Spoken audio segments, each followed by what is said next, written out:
you know. I know. All right, guys, what is up? We're live. Whew. So I've done a few of these recently that nobody watched because they're just sort of out of nowhere. This is kind of another one, but maybe somebody will be around because I got Orc with me this time. What up? Um, we were gonna do. We still have one in the works where the three of us, including Jay, the Stingray, was gonna do one. We have something cool for that. We won't say what it is, and that's still gonna happen at some point.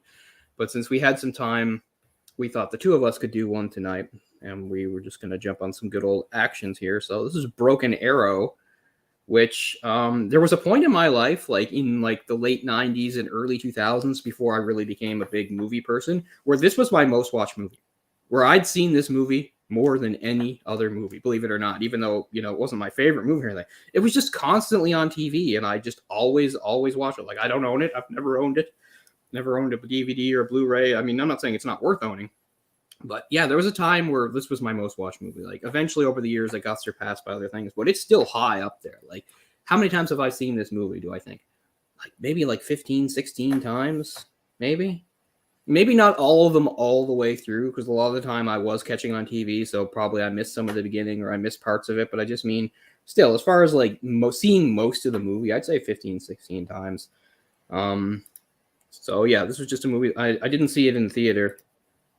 I was only about 13 when it came out, but I mean, I did see the follow-up, John Woo's follow-up, which I think is John Woo's best American movie, Face Off.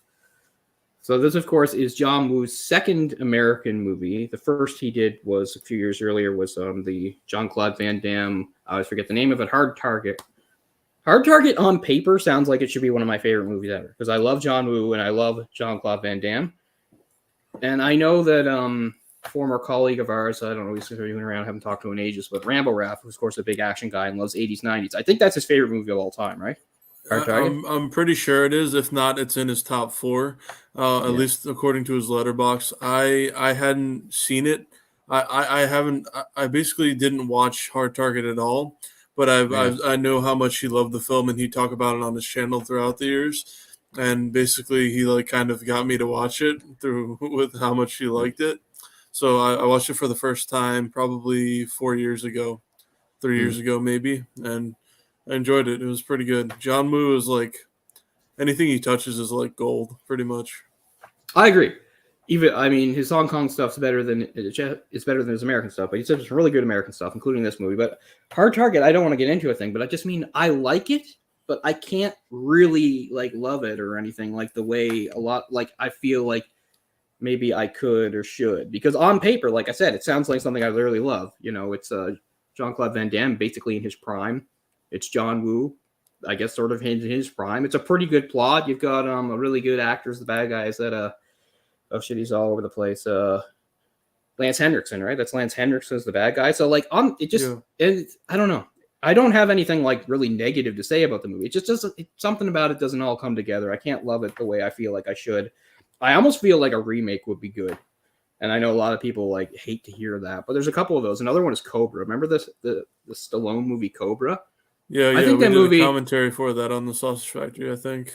Yeah, I might have been there. I don't know. If I did, I was bringing everybody down because I don't like the movie. But it seems like it would be like plot-wise, like the setup, I like that. So I feel like that could be a good remake too. But I know a lot of people that are like fans of the Arrow be like sacrilege. It's already an awesome movie. But I mean, in the case of Cobra, I actually dislike it. Like I think it's bad in a lot of ways. I don't think there's anything bad about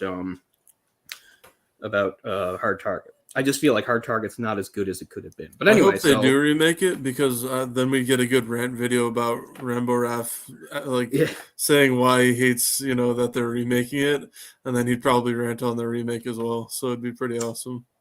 It's very true, I assume.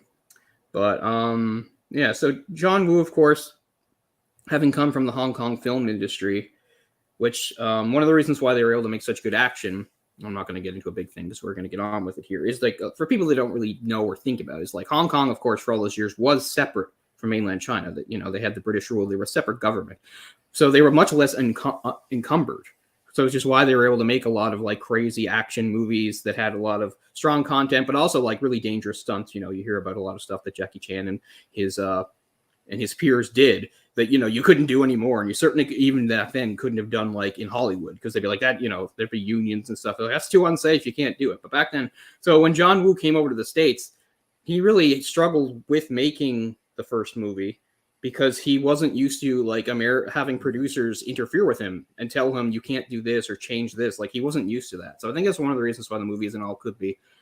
And I think that's why this movie is a little safer and tamer. I feel like, well, this movie has good action and things like that. It's not as like nuts as a lot of John Woo stuff. I feel like it was almost like he felt like he had to, I don't know, maybe just like appease the American producers and studios that he was working with at the time.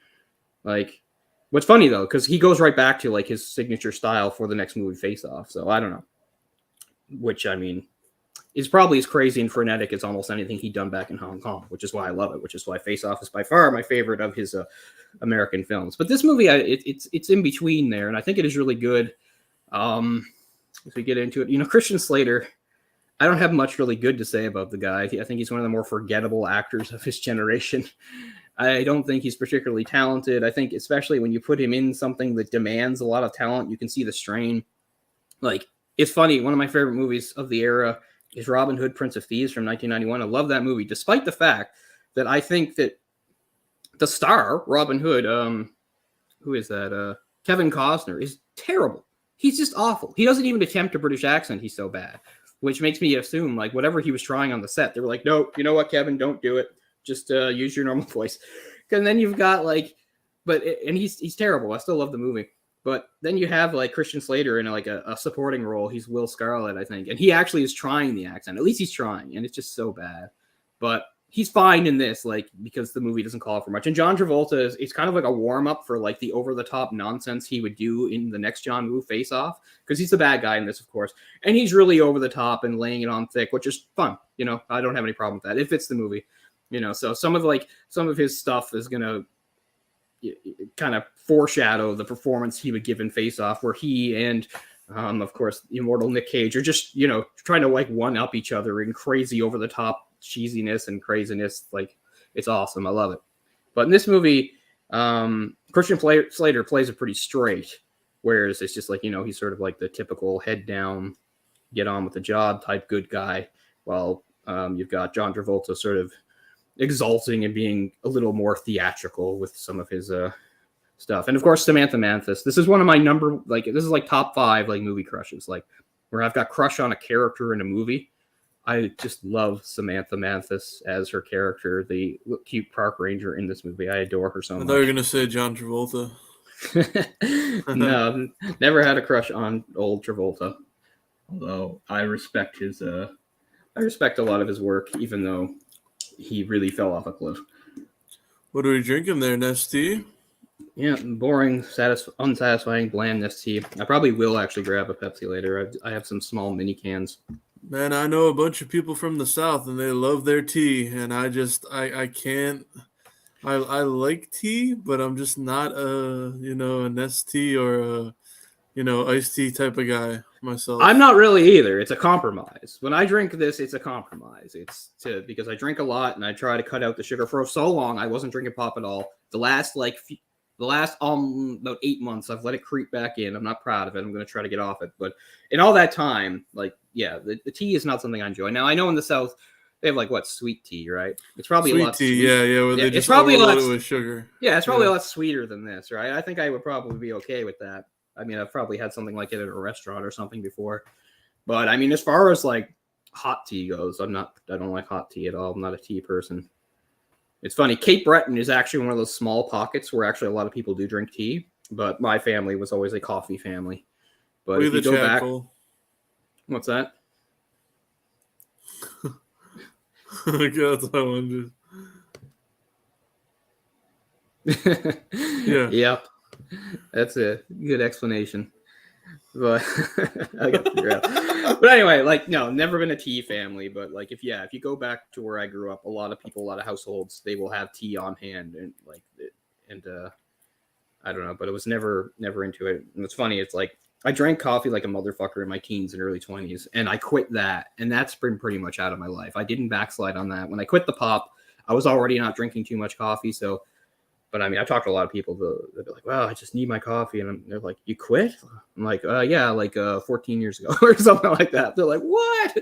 Yeah, Like for me, pretty much. for Like me, every once in a while, if I'm in some social situation that calls for it, like I'm out to coffee with somebody, fine, I'll drink one then. But I don't feel the pull for it. it's soda, coffee are the two main ones, but then I also like lemonade a lot too. Lemonade's Yeah. good. But anyway, I will actually cave in and grab probably a little Pepsi can during this as we go on. That a boy. Get some sugar in me. I don't know, but yeah, I guess I mean it's not an amazing movie. It doesn't need much more preamble with that. I got it in. John Woo, second American movie.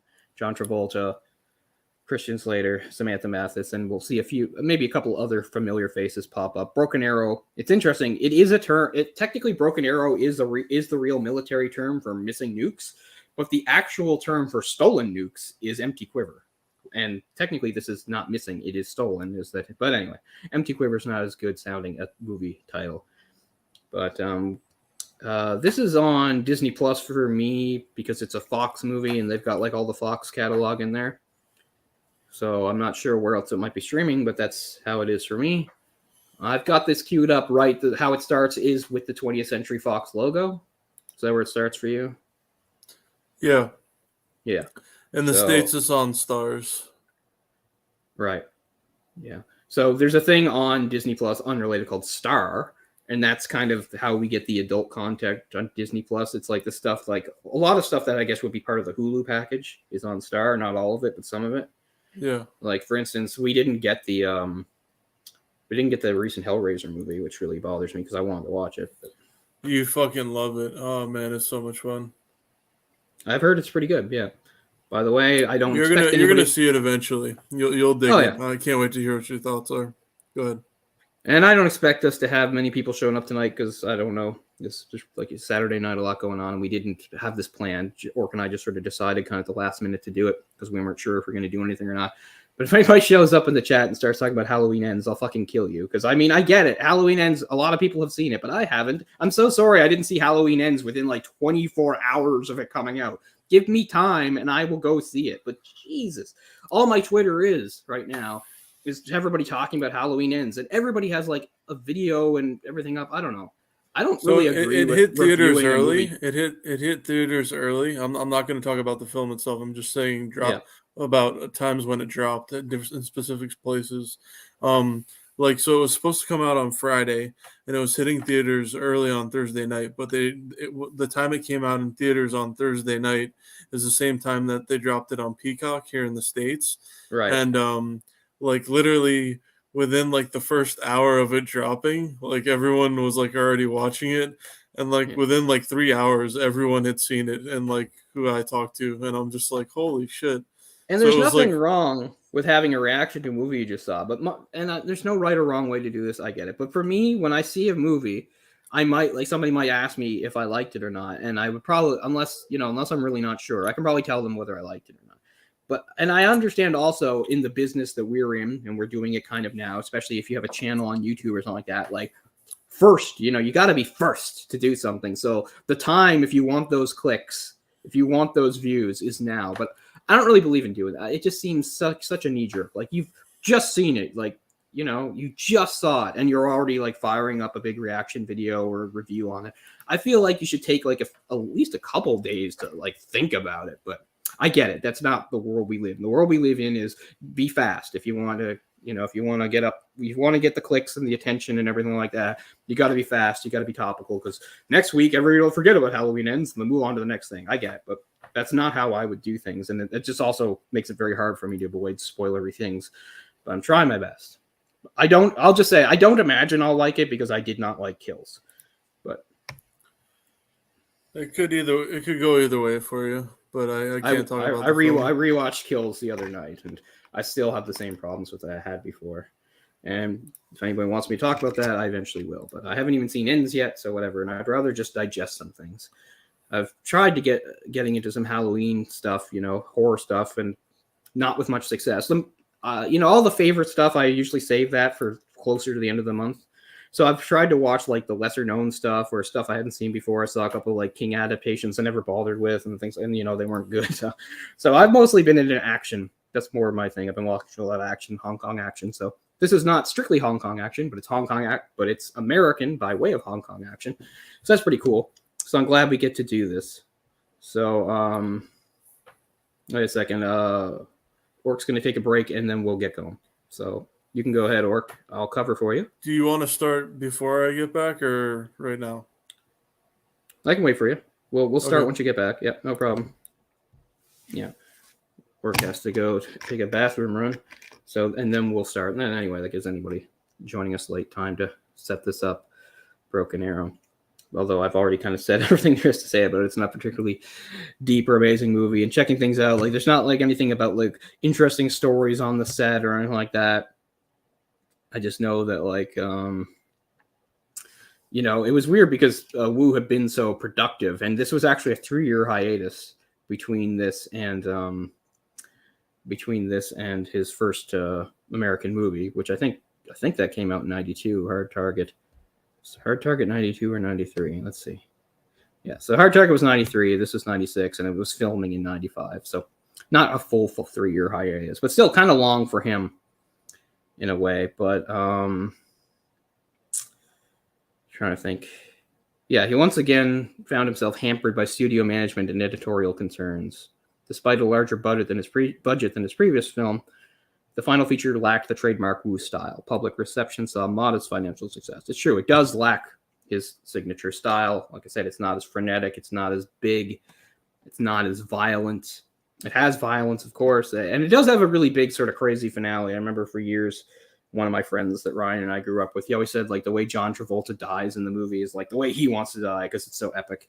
And we'll get to that when we get to it. It takes place on a speeding train.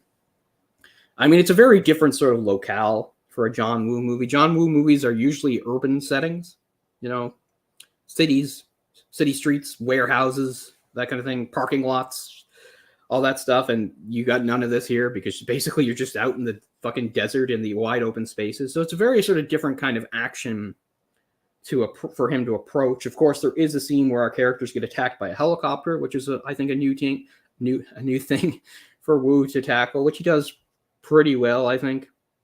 And we'll get to that. So, yeah, I mean, it's kind of a risk really for Woo because it's such a different sort of setting. It has that military bent to it, of course, too. Woo had done war movies before. I think back in the day, I'm trying to remember. Take a look at his filmography here, just so I'm sure. Because, before Woo got, a lot of people might think like A Better Tomorrow in 86 or before Woo started. No, that's just where he became kind of who he is. He actually directed a ton of movies starting as early as the late 60s, but throughout the 70s and into the first half of the 80s, he directed quite a few movies. Some of them were just sort of the more classic kind of wuxia style martial arts movies. And A Better Tomorrow in 86 was really a game changer because it almost single-handedly created his own signature style and also that sort of that genre of gun fu, or whatever you want to call it.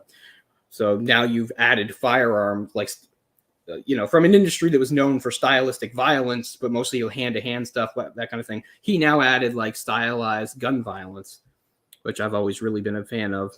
And then in the later half of the 80s, you'll see other directors and other films take that approach too, even to a certain extent. Jackie Chan eventually did. I finally got Police Story 3. So nice to finally own it. Super Cop, which is the first Jackie Chan movie I ever saw.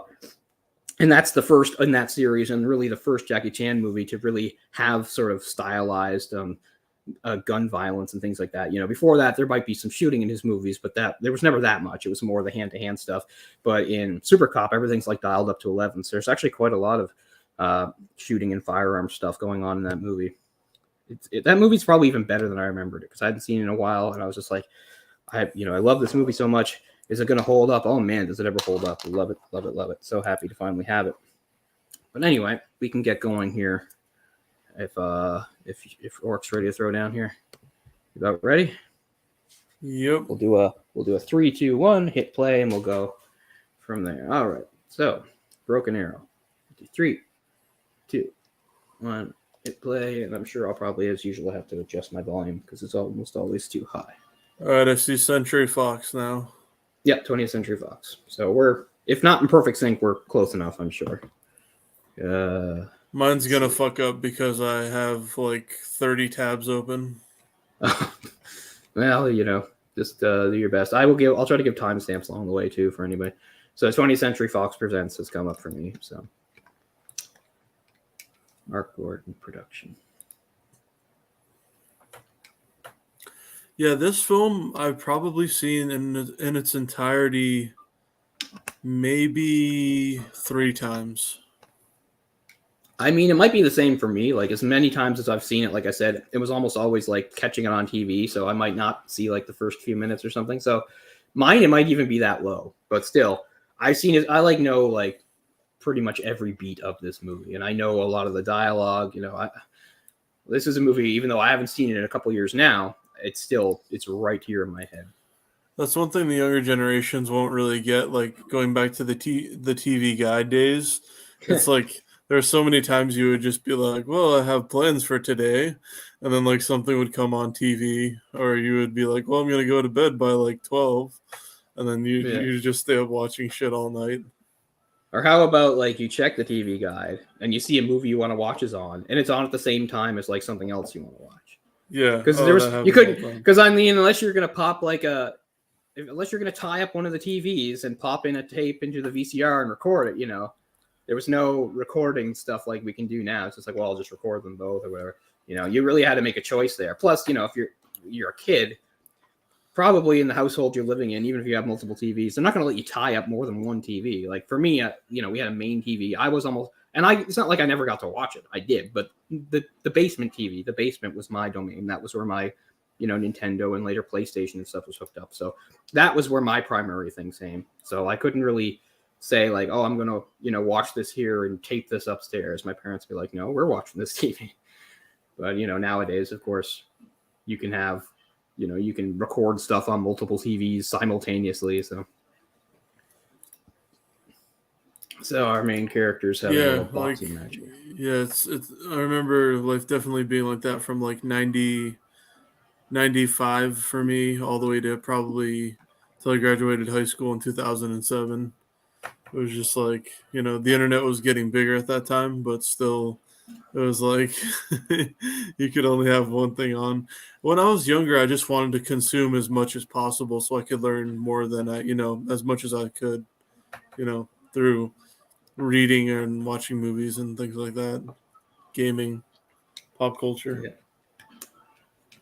And so a line there, Christian Slater in the fight, he just said like he always liked Bruce Lee. He was a fan of Bruce Lee. It's interesting. It's almost like it's a different thing, but it reminds you of when Christian Slater was in True Romance. He talked about Sonny Chiba, and he was a big fan of that.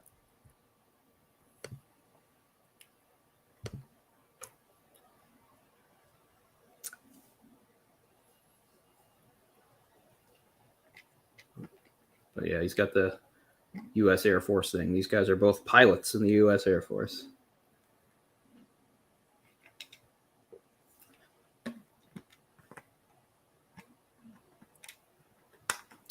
Yeah, it's definitely this opening stuff that I've seen the least. Usually when I would catch the movie a little further or later than this, but I still remember it pretty well.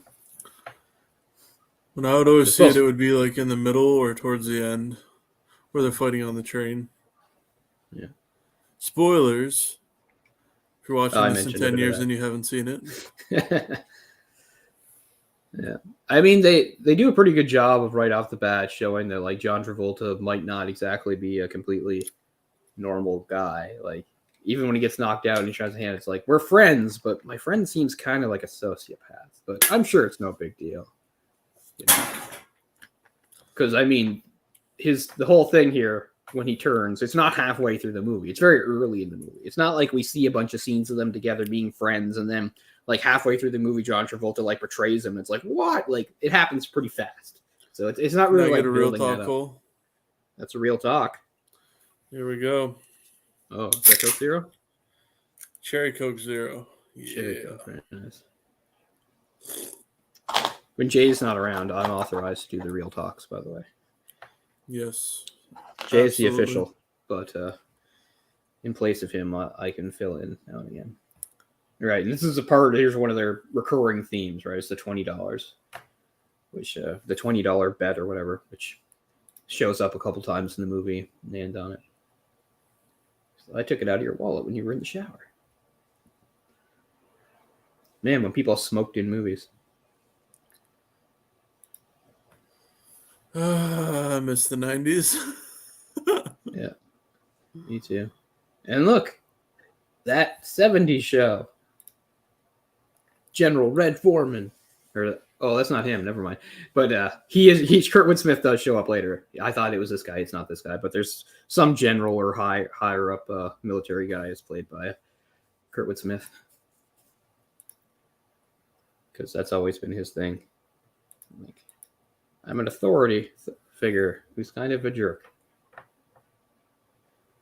So they're gonna like take out some experimental like stealth jet or something. Yeah, we're flying with 2 live nukes. Like, so if I'm not really sure why you would take it out with real nukes. I guess it's just because it's like some sort of test thing to make sure that it all works. I don't know. Like, I don't know enough about military protocol or anything to know if this is something they would actually do. Because it seems to me if they're still testing the plane, there's no reason to have like actual real nukes equipped. They could just have like dummies on it, right? So is that there must the same guy from Starship Troopers? Oh, Michael Ironside? I don't think so. If you're thinking about, I think he was. Michael Ironside? No, I mean he does pop up here and there. I know he was in Karate Kid. He told me about that. He's in Karate Kid 4, the one with no, it's not him, but the one with the girl. I can't remember her name. Hilary Swank. He's hilarious in that because of how cartoonishly evil he is. He's like, he like teaches a bunch of like the high school students to be like crazy like karate fascists, and then he tells them to all like beat up this girl. He's insane. Like, I get like they keep pushing it. Like, you watch the original Karate Kid and you see like the guy that's the head of Cobra Kai. It's like, well, this guy's pretty crazy and hardcore for a karate instructor. It's like, yeah, you ain't seen nothing yet. You see Michael Ironside and his weird like fascist school security force beat up that girl, break her arm. Yeah, Michael Ironside, underrated character actor guy. It's been around a long time. He's a Canadian, but not in this movie. That wasn't him. John Travolta's an American. He is. He's one of your treasures. He's one of your treasures. Saturday Night Fever, Grease. Come on. I mean, we won't speak of his 80s output, or his 2000s, but he was good in the 70s and the 90s, mostly. He did carry, man. Yep. That's interesting. That's what was, so when, so I remember in like 1998 or whatever, when Stephen King was out jogging and he got run over by that van. Well, anyway, he did. If you forgot, that's something that happened to Stephen I remember. King. I thought it was like a truck or something. Anyways, that guy died. The guy who hit him. Yeah, but like he was coming back from a walk or a jog, and when he got home, he and I think his wife were going to go out to the movies, and they were going to go see The General's Daughter. And he said like that was sort of like going through his mind after he got hit. He was thinking, I was going to go see The General's Daughter. That has John Travolta in it. He was the bad guy in Carrie. That was my first movie. Like, it was all sort of going through his mind in slow motion. Secured. Oh, yeah. So I was saying when you were off there, like one thing that makes this really different for John Woo is definitely the environment. This movie is out in the fucking desert, whereas all John Woo, like at least all the stuff he was known for since '86 when he did Better Tomorrow, was like very urban settings, right? People in the cities fighting in the streets and restaurants and parking lots and warehouses. So that like none of that's in here. So it's a really different sort of setting for a John Woo movie. These big wide open spaces. So it's a big departure from that. With arms wide open. Greatest song of the 90s. Yep. So what do you think about Alabama losing today, Cole? Who losing? Alabama. Is that like the college football team? Crimson Tide, yeah. Who beat them? Tennessee.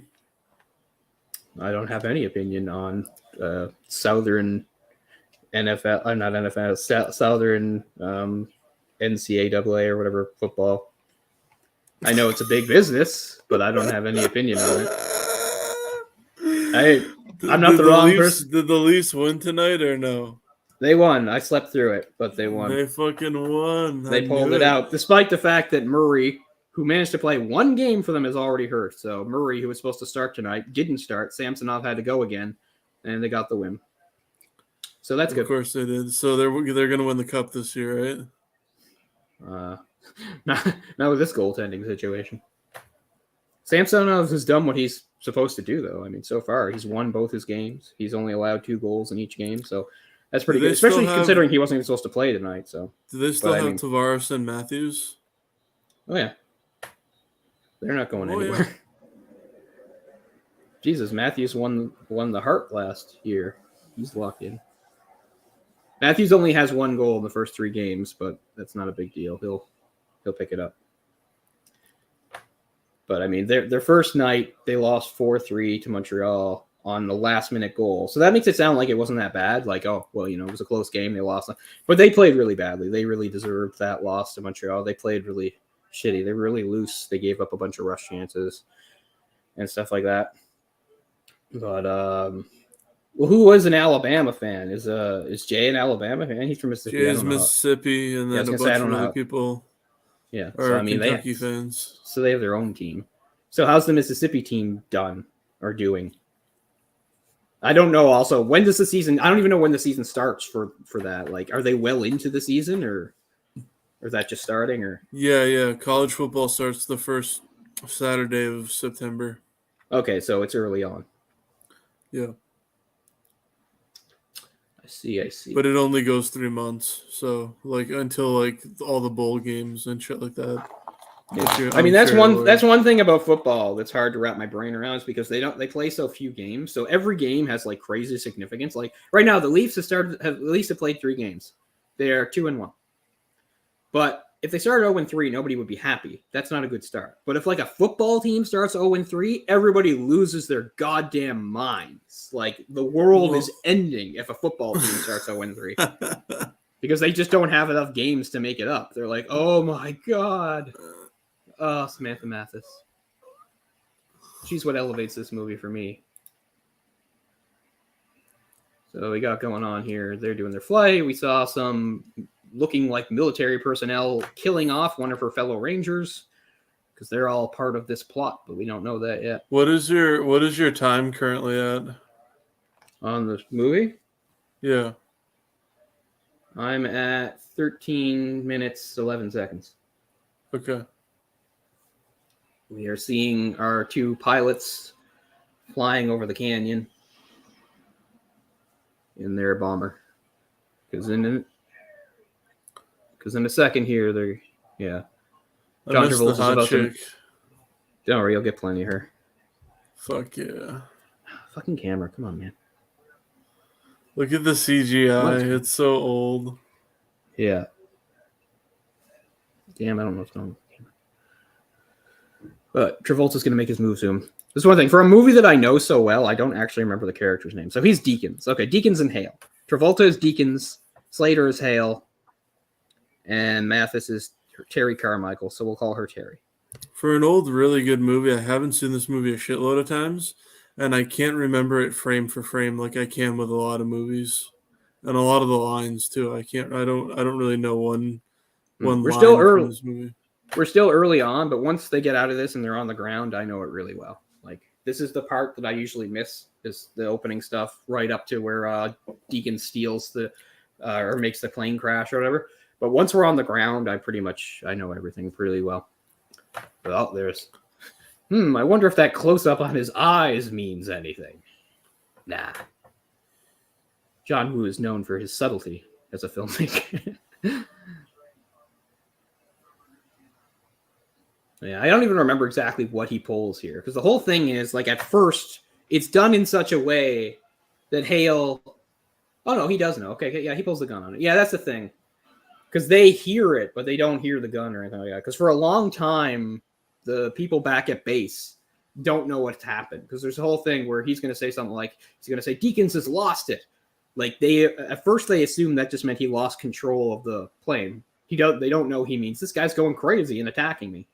So here's the guy he's working with, the other, his like main partner. I guess he's the guy that provides the money and the muscle. So this is some rich guy with a bunch of mercenaries. Yeah, so he's going to drop the nukes, but in such a way that, they won't detonate. He's just trying to drop them in the desert so they can be picked up. So they're having a little chair fight.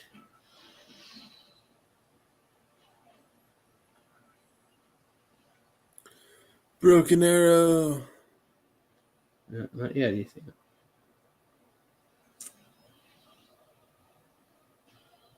Hans Zimmer with the soundtrack there. Well-traveled Hans Zimmer. Yeah. She came out to investigate something, and now suddenly, there, the plane goes right over. So she gets pulled into this. He ejects them, okay.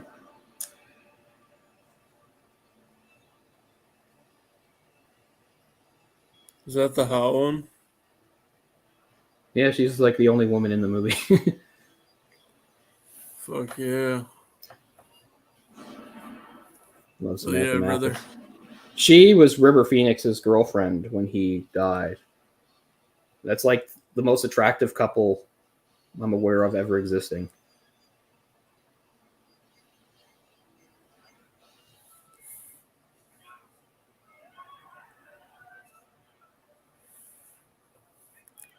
I wonder what she smells like. There. Okay. He's the one that says Hale's lost it. Yeah. So yeah, he's still on the. That's interesting. Yeah. So that's why they don't know. That's why they don't know. He says it's not Deakins lost it. It's Hale's lost it. So yeah, for a long time they just think there was some sort of error in the plane crash.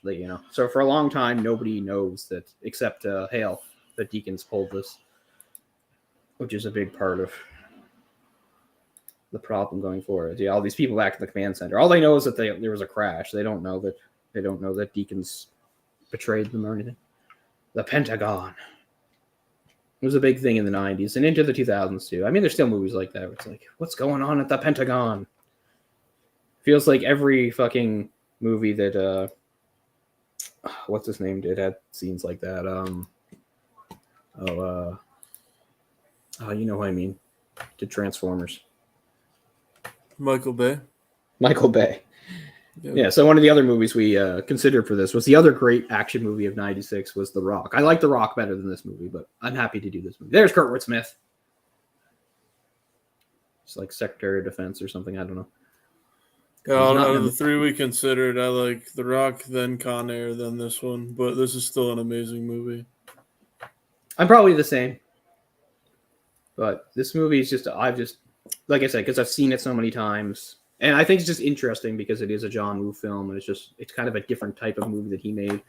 Although probably, he did do Wind Talkers too, which is also a war movie, but more of a war drama. I saw that in the theaters, and that's the only time I've ever seen it, and I liked it. It was pretty fun. Yeah, I haven't seen it in many years. I mostly don't remember it too well. But that was more, even though it was a war movie, it was more of a drama, which is not really John Woo's thing. So, but John Woo did eventually go back. Like, he made Hard Target, Broken Arrow, Face Off. I don't remember Blackjack at all. He made some movie in 98 called Blackjack. He did the second Mission Impossible movie, Wind Talkers, and then Paycheck. And then he actually returned to China and started doing Chinese movies again, including some really good ones. But when you look again at the Hong Kong film industry, there are a few reasons why in the later half of the 90s it deteriorated. One was simply Hong Kong in 1997 going back to Chinese control, but the other was a big exodus of talent because a lot of people like John Woo came over here or to the West or whatever, Hollywood, to try that. So because you got John Woo, you got Jackie Chan trying to do some, you got Chow Yun-fat, of course, doing some. Even somebody like Yen Wu Ping would eventually find his way over here a little later. He did the action choreography for The Matrix, and then he stayed around and did lots of others. Like Jay always brings up a sort of an underrated action movie of like the 2000s is The Transporter. Well, you can thank Yen Wu Ping for why The Transporter has such great action scenes. This is a guy that's been like doing them since the mid 70s. So yeah, so a lot of some of those big names, some of the big talent, Jet Li, of course, too, had come over and were doing Hollywood films for a while. So there was sort of a dearth of talent in the industry. Not that there wasn't anybody left. Somebody like my boy Donnie Yen was still around. Not that Donnie Yen hadn't had his own forays into American cinema just here and there. I was saying it the other night. I watched Blade 2. I'd completely forgotten because back then I didn't know who Donnie Yen was, but that he's in that, for instance. He also was in one of the really shitty Highlander movie sequels in '94, but for the most part, he did not have much of an impact and mostly stuck to doing Chinese movies. He's never really had a major role in American film. I guess the biggest you can think of is he's one of the characters. It's an ensemble cast in Star Wars Rogue One. So a lot of people don't really like Rogue One. I love Rogue One. I think it does a lot of cool things. Plus, it makes me happy to see sort of more an international cast make its way into Star Wars. To see people like Donnie Yen and Mads Mikkelsen become part of the Star Wars universe, I think that's awesome. Yeah, so they're going to recover it, and there's... Oh, wait, I missed it. Yeah, okay, so this is the actual military, yeah. I'm retarded. Which one's Rogue One again? That's like the prequel one that takes place right before A New Hope. It's basically so it's episode 3, right? Well, it's none of the episodes, right? It would be... Well, it takes place like between the trilogies. Oh, Rogue One. That's the one the newer one that everybody likes, where they all die. Yeah. Yeah, it's where they all die. It's where they're trying to get the Death Star plans, which is what leads to the first one. So a lot of people don't like it, but a lot of people do. I like it. I think it's pretty good. But yeah, Donnie Yen's in that. The lead chick is hot as fuck in it too. Yeah, I like her. I haven't seen. Apparently, one of the characters in that is in the new show, but I haven't watched it. Andor or whatever. I'm not in a Star Wars mood. I'll be in one eventually and I'll watch it. But so I've not watched Andor at all. Yeah, I've also not watched the Lord of the Rings show at all. Again, I will watch it, but I really have to be in those. To me, I really dive headfirst into universes like that. So I can't just like watch one and then like watch something else. I go all in. So I'll watch Star Wars when I'm in a Star Wars mood. I'll watch Lord of the Rings. All the Mandalorian seasons. There's all Game of Thrones, the new Game of Thrones show. Lord of the Rings, that show, and then there's the Boba Fett show, and then there's the Obi-Wan Kenobi show. I haven't seen any of those. I watched the Obi-Wan show, and again, I wasn't in a Star Wars mood. I just watched it because I really like Obi-Wan. It's my favorite character. It was pretty good. It's not amazing. It's pretty good. It seemed to have like a lower budget than the others. Mandalorian's very good. I actually got bored watching Boba Fett. I didn't finish it. Apparently, it does get better, but the first few episodes are, I thought, pretty boring, but maybe it does get better. I won't leave it. I don't leave stuff unfinished. I will go back to Boba Fett, but probably not until around Christmas. I assume at Christmas, if I'm back at my parents' place, I'll have some stuff to watch. Maybe I'll watch the Andor show, and maybe then I'll restart Boba Fett. But I'm just not in a Star Wars mood or mode at all right now. Right now, it's all action stuff. Not that there's action there. All right, so here's Hale. I think at this point, John Travolta thinks he's dead. Do you think you're going to go to the theater to see Halloween? Yeah, hopefully Ryan and I are going to see it in the next few days. Sweet. Because he wanted to, and I said as long as I was like awake at the right time, I would go. So there's the $20. You won that round. So yeah, that comes back a few times, the whole $20 thing. So I think at this point, Deakins, that's Travolta, thinks that Hale is dead. Because I don't think he saw the chute open, because for a long time it looked like the chute wasn't going to open. So, all right, so here's Terry. Oh, God, she's so cute. She's just adorable in this movie.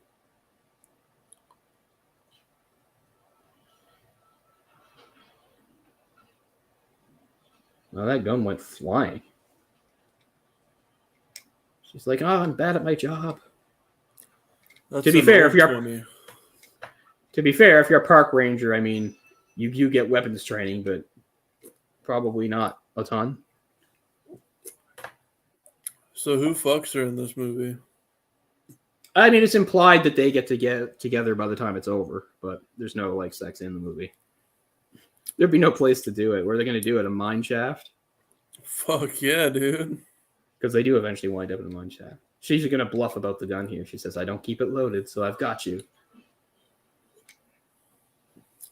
It's like you said, you don't keep it loaded.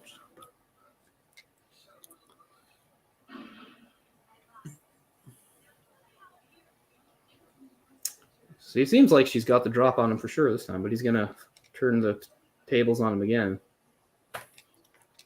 Yeah, there you go. Kicks her off.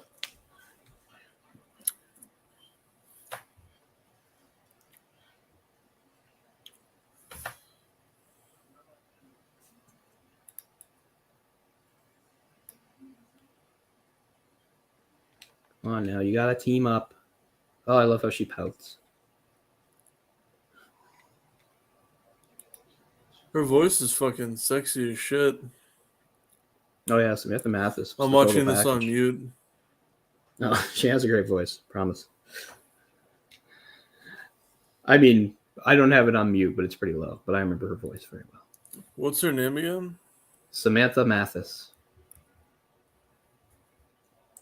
Never a big star, but around. Or she's American. That's why she's fucking hot.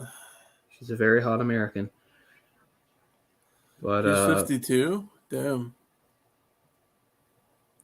Yeah, I haven't seen her recently, but she's in the 2004 version of that nobody ever talks about, made for TV version of Salem's Lot. I love that. I think it's really good.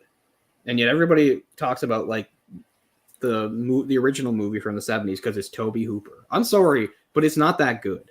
I love Salem's Lot. It's one of my favorite King books ever. And I just don't think the Hooper version is good at all. But people go nuts over it just because it's Hooper.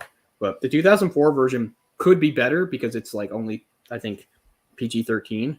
So if they could have had an R rating, it would have been better. But it was a TV miniseries. I thought it was really good. It starred Rob Lowe. And Samantha Mathis was in that too. So I know she's in Super Mario Brothers. Okay, sure. Yeah, she's like Princess Daisy or whatever. Yeah. Yeah. Said she's never had like amazing, great, memorable roles. This is probably her best, but she's cool, and she was always very pretty.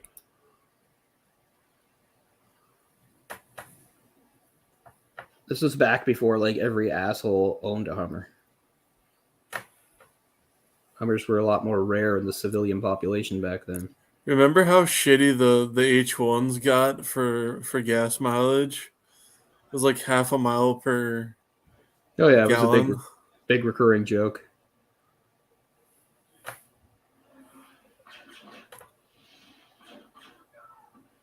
So every time the military tries to investigate, they're taken out.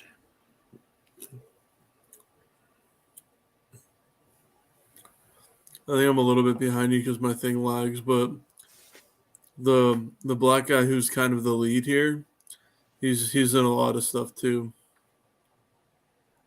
I'm about 28 minutes, 30 seconds. Okay, when the army guys landed, he's like the lead guy in the front. That's what I'm referring to. Oh, I'm not sure if you're ahead of me or behind me because this is the bad guys, and they're about to finally make contact with Deacons. No, I'm behind. Okay. Because yeah, they haven't actually gotten the nukes yet, and that's why his like benefactor or partner or whatever's mad at him. But look, there's one right there. Yeah, but except the military teams for I've got it. One of the military teams has reached one of the nukes. So I guess you mean the captain here, that black guy. He's like captain of this unit. Yeah, that guy. He's in a lot of stuff. Yeah, I don't know his name. He's gonna get killed. Spoilers. Because they're gonna go down there. This is the same guy from Ace Ventura. The bad guy. Yeah. Okay. Check it out. You're not the only one rocking a Coke. Travolta's got one. What's the timestamp? I'm at 29:45. I gotta see this Coke. So, oh shit, cigarette and a Coke. Yep, that's a good time. What a fucking badass. All right, and here's the second nuke. So Do you think it I looks look like like everything's Travolta at all? what? You think I look like Travolta at all? A little bit of the chin, a Yeah, little bit yeah. of the chin and jawline. Yeah, so it looks like things are fine because it looks like they've recovered both nukes. Oh shit!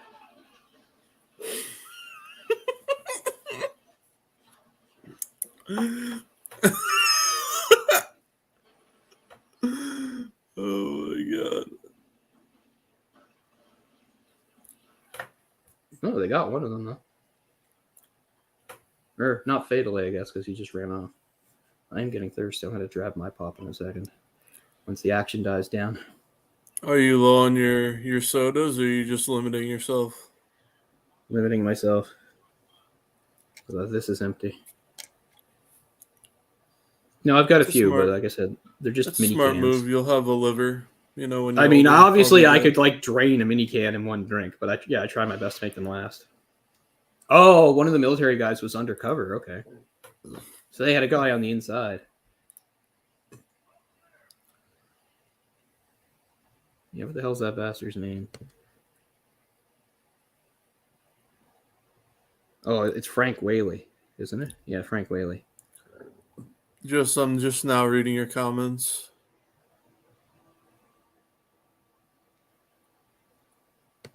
He's in Pulp Fiction too, but I don't remember what.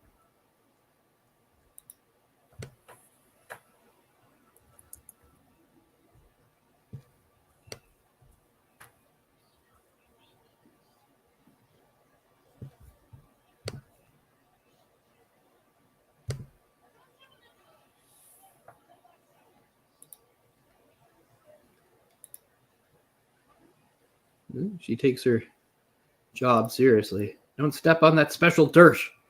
It's protected. Yeah, it says endangered dirt. There's a new one. I wonder if they just had a bunch of 20s on set, or if they just like kept using the same $20 bill. I wonder what the budget was for this movie. Broken. I mean, it was a bigger budget than the last one. Oh, this is funny. They're doing the joke here to make it. He's using the razor to make it sound like one of the nukes is open. Oh man, the budget wasn't that much for this movie. They probably used the same 20 over and over. 50 million. That's it. Still more than Hard Target, which is probably one of the reasons why Hard Target wasn't as good as it could have been, because Hard Target had even less of a budget. I mean, 50 million in the 96 is not insignificant, but it would still be what you consider a mid-budget movie. Those movies have really... Yeah, 50 million was like probably 100 million in today's. Pretty close. But like I've talked about this before, like the mid-budget movie, which in today's dollars would be like, you know, anywhere from like 40 million to maybe 80 million. Like those movies don't really exist anymore. Like either a movie is some huge blockbuster with well over 100 million put into it, or it's like a small, you know, a really small indie production that's like way lower. Like the whole mid-range movie, those have almost disappeared. There's been a few, but not as many as there used to be. Because they used to be, that's what most movies were. They were mid-range budget. They weren't too high, they weren't too low. That's what a lot of Dimension films were. They take a chance on a mid-range, you know. Yeah. That's why so many of them were so fucking good. Good. So from what I know, this procedure is right. Because I do know some stuff about Nest, which is all about recovering nukes. So he says, since they duped the military and they think that one of the nukes has been opened, they can't just rush in. So this is buying them time to do what they want to do, because they think, oh God, if there's a nuke open there, we have to, you know, do the proper protocol and get Nest involved and blah, blah, blah. The only thing that works in their favor is that it landed somewhere isolated. So this is, I was going to say, this is one of the interesting set pieces in the movie because, as I said, John Woo, most of his action sequences, they revolved around like an urban set. And this is the big wide open spaces. So how do you make that different? Well, how about a helicopter attack? So this is pretty cool. They get it. You got two people with like one handgun fighting off an armed helicopter.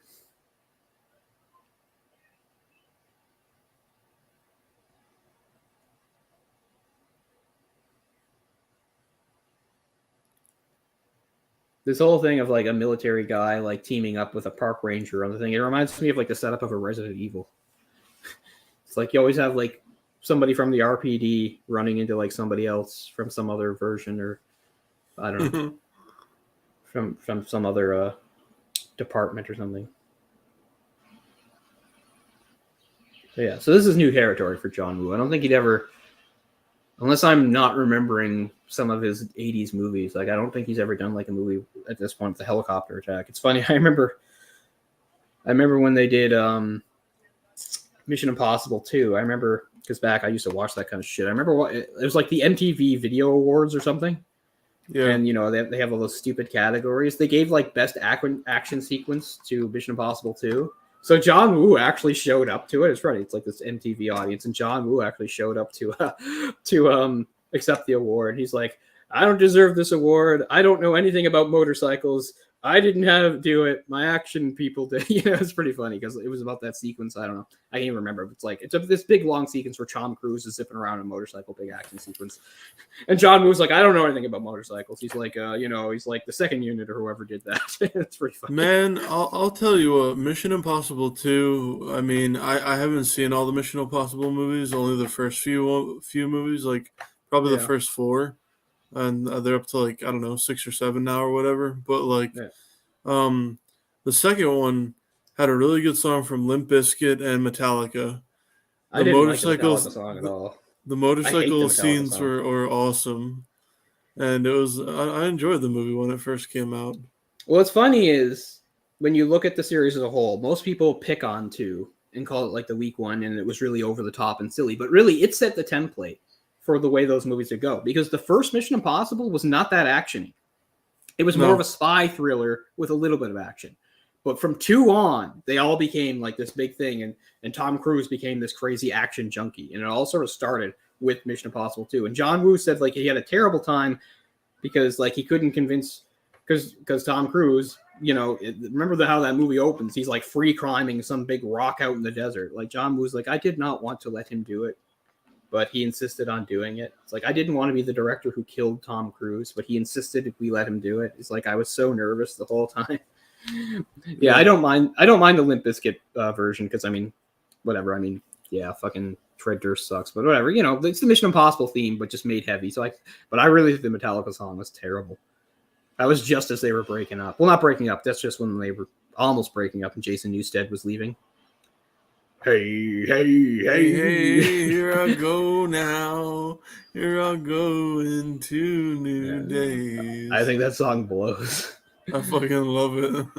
Yeah, it's pretty cool. They did a good shot there too. I don't know how they did it, of like the blade coming really close to her face. It's pretty cool. Now I'm home for supper. Oh, that's the last song they recorded with Jason Newsted. Yeah, that's right. Yeah, I think it's a really crappy song. But yeah, the Mission Impossible movies are all decent and worth watching. There's only one I haven't seen, which is which is like right in the middle. So it's like Mission Impossible 1, 2 is the one with that John Woo did. 3 is the one that has Philip Seymour Hoffman as the bad guy. It's really good. And I think it's 4 I haven't seen, or maybe it's 5. I don't have to mix up, because there's one called Rogue Nation. That's the one I haven't seen, which is almost like basically their version of Spectre, like from James Bond, because it's like the same idea. It's like, oh, there's some like evil organization that counters everything we do, which is kind of like what Spectre was to MI6. But anyway, I haven't seen that one. But then there's Ghost Protocol, which brings in Jeremy Renner, and then there's the newest one called Fallout, which I think is a bit overrated. 6 or there's 7? 1, 2, 3, 4, 5. I think there's 6. Maybe I'm forgetting one, but I haven't seen Rogue Nation, although I'm here it's pretty good. I liked Ghost Protocol and 3 a lot. I think they're both really good. I was a little let down by Fallout because everybody was talking about how great it was, and it was fine. I love Brad Bird. Brad Bird's amazing. He's one of my big heroes. Yeah, there's one of his. Southwest will be a quiet neighborhood about the next 10,000 years. Yeah, so I haven't paid much attention to the dialogue in there, but there's one of Travolta's more memorable lines from the movie. And the whole thing we find out eventually of this too is like that he's actually willing to fire the nuke. Because for the bad guy, okay, that's Ghost Protocol. Thanks, man. I couldn't remember. But yeah, Ghost Protocol is really cool. It's pretty funny too, because like I think it's like I don't remember when Ving Rhames comes into the series. He might even be in the first one.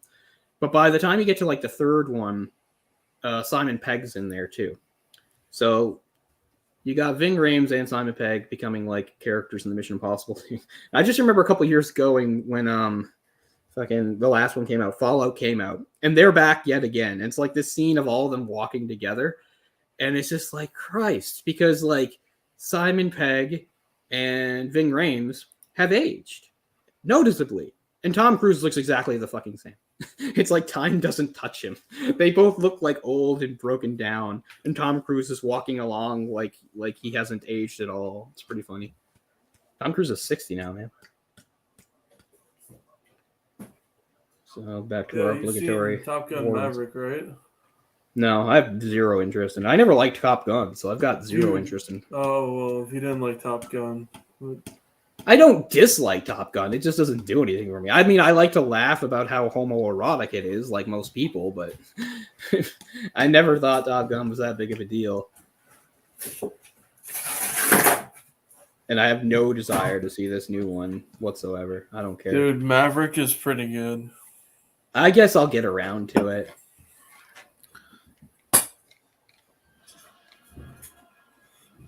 That's my recommendation. See Halloween first with Raiho, and then see Maverick, Top Gun Maverick. I mean, there's a bunch of stuff I wanted to see lately that I just haven't been able to get out to. Like I wanted to see the Barbarian. I wanted to see the Barbarian. I don't know if I'll be able to see that or whatever it's called. There's one called Smile. I don't even. Oh.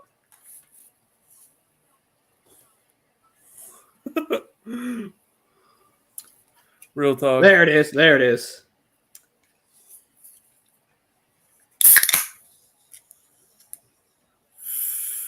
Yeah, so he's finally letting her know the situation. So, like, why did a helicopter just try to murder us? Oh, I guess I should tell you. No, I can hear you. She's kind of pursing up her face there. That doesn't look good, but she's very attractive. Did it look like Travolta right there? Pretty close. Pretty close, yeah. What a predicament. I know that's not this movie. That's Face Off. But whee! What a predicament. Yeah, a lot of trucks. Bad guy trucks. What do you think? Maybe we should do something about those bad guy trucks. I wish Travolta made as many movies like Cage did. I mean, they had interesting trajectories. Travolta being a little bit older than Cage, and the Travolta became, he was a sitcom star, and then he was in a movie that just out of nowhere made him a huge star. Like nobody expected it. And then he was in another really big movie. And then for like the 80s on, he was in like a series of mostly box office bombs or underperforming films. Not saying he didn't do anything good in the 80s. A lot of people like Blowout, the what's his name movie? I'll come back to that. But and I mean, by the time he got to the early 90s, the only thing keeping John Travolta's like career alive was that he was a major figure in the Look Who's Talking films, which is, embarrassing. And then everybody knows that Quentin Tarantino cast him for Pulp Fiction, even like against like advice. A lot of people are like, no, not Travolta. Like he sucks now. And he's like, no, I need Travolta for this. And it really, jump started his career. And he went back to being one of the leading men of the 90s again. But by the time he got into like 2010 or so, it was kind of over for him. John Travolta hasn't been in like a hit movie since like 2007, where he dressed in drag for what is it called? Hairspray. But Cage, I mean, was interesting too, because he showed that he can be a good actor, but he also has that crazy side to him where he's like acts insane and gives over the top insane performances. And the thing about Cage was he let all that leading man money and stuff go to his head because he was a millionaire. He was making millions of dollars, but he thought he should live like a billionaire. Like he was buying like Irish castles and islands and dinosaur bones, and he didn't have the money for that. And that's why for like the past like 20 some years, Cage has been in every fucking movie that comes out, no matter how bad or crappy it is, because he needs a paycheck because he owes so much money. So, I mean, when's the last time Cage gave like was in like a legit movie with a legitimate performance? I don't know. Yeah, I remember like Drive Angry and Season of the Witch. He was in Yeah. like 4 movies every year, like every 3 months. I enjoy Season of the Witch, but it's not a good movie. You know, he's in like lots of just movies that you can sort of get something out of. But I mean, were they legitimately good movies? I don't know. Like, what's like the last big like theatrical movie he was like the lead in? Was it like Sorcerer's Apprentice, which bombed? Because it was a Disney vehicle. I'm not sure. Season of the Witch was funny though because it was like kind of had like a mini chub going throughout the whole movie, and then it's like she goes into witch form at the end, and you're like, oh god, what the fuck? I can't remember too well, but for me, the saving grace of that movie was I thought that Cage and I just saw him in the Blade movie. What the fuck is his name? Ron Perlman. I really thought they had great chemistry together. I think that's why it's not a good movie or anything, but I enjoyed seeing those two actors in scenes playing off each other. That was his friend Ron Perlman. I thought they were really good together. I'd like to see that movie again. It's been quite some time.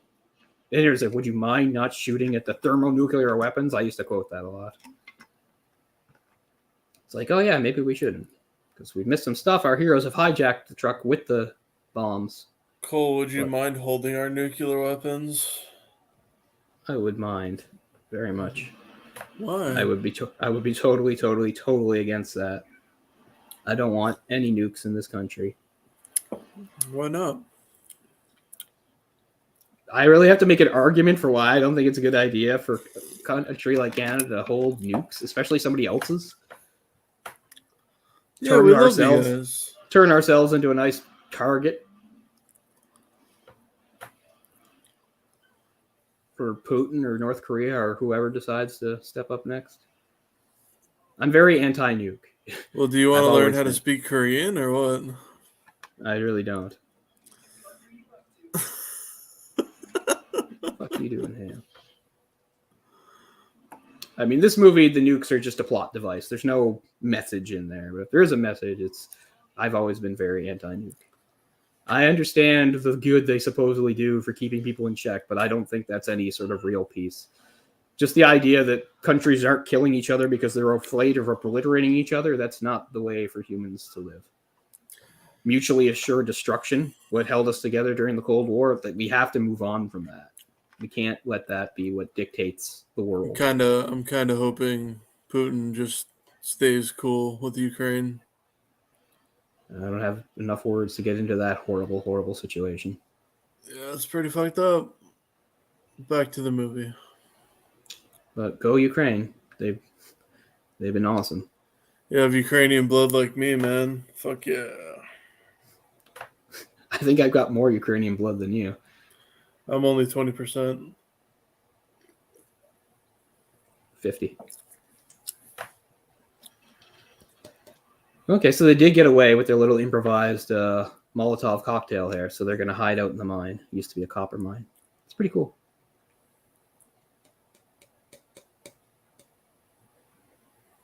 Ooh, doing some detective work. Why would they have a new law? Like I said, I have like 40 tabs open, so I can't commentate completely when you're caught up to the movie where you are. I'm only at 47:30, and I hate asking for timestamps over and over again. I'm just about a minute ahead of you. Okay.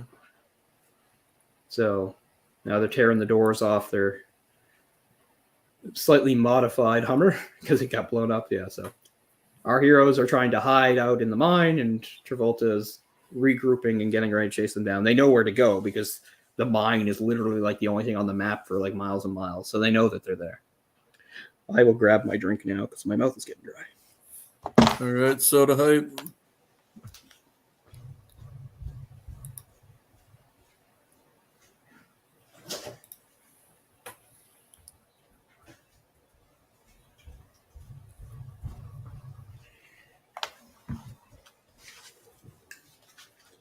It's a mini can. I could down it all in one go, but I will just do my best to nurse it. So they have to make up a plan to defend the mine.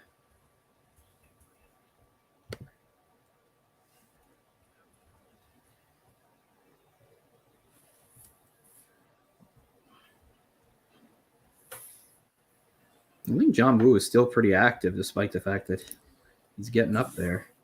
He's well into his 70s.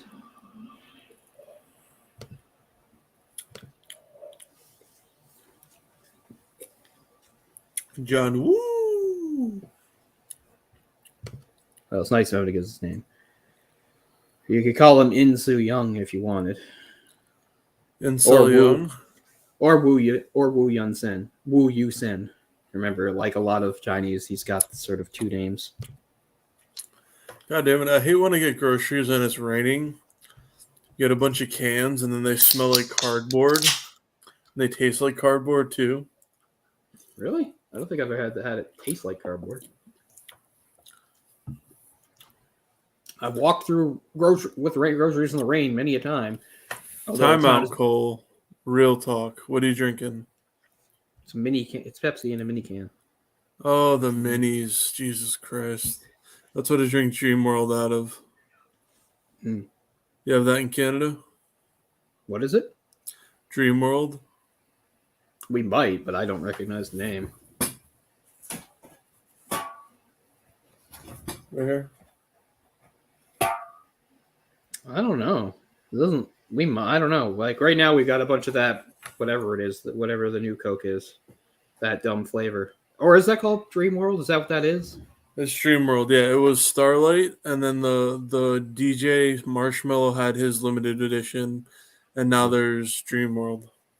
Yeah, then we must have it. I drank Starlight before. That's the thing. It's Canada. It's like the experiment is like Canada, and then they give everything to us if it like does well in Canada. Yes, that happens a lot.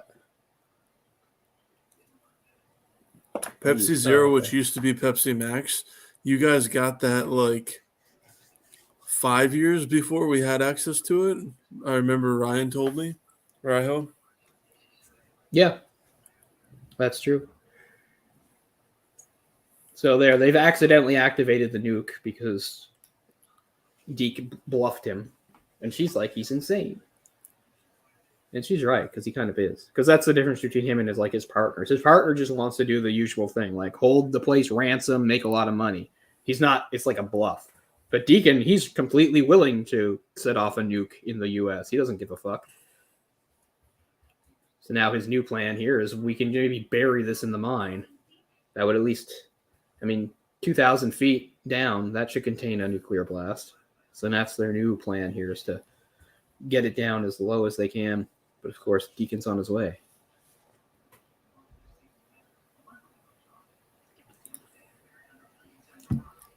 Ooh, suddenly you're not so confident, are you?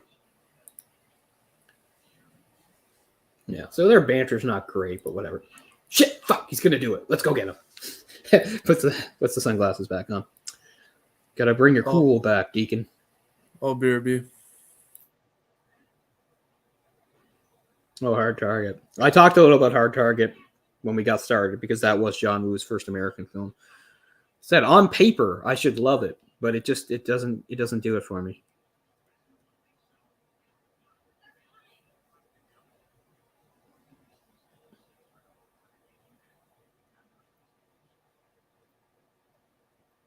I'm about a minute ahead of Orc. I could pause it here and let him catch up. I don't know.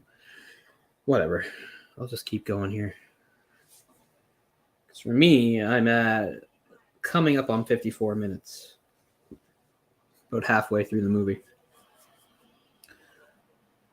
Doorless Hummer zipping through the desert.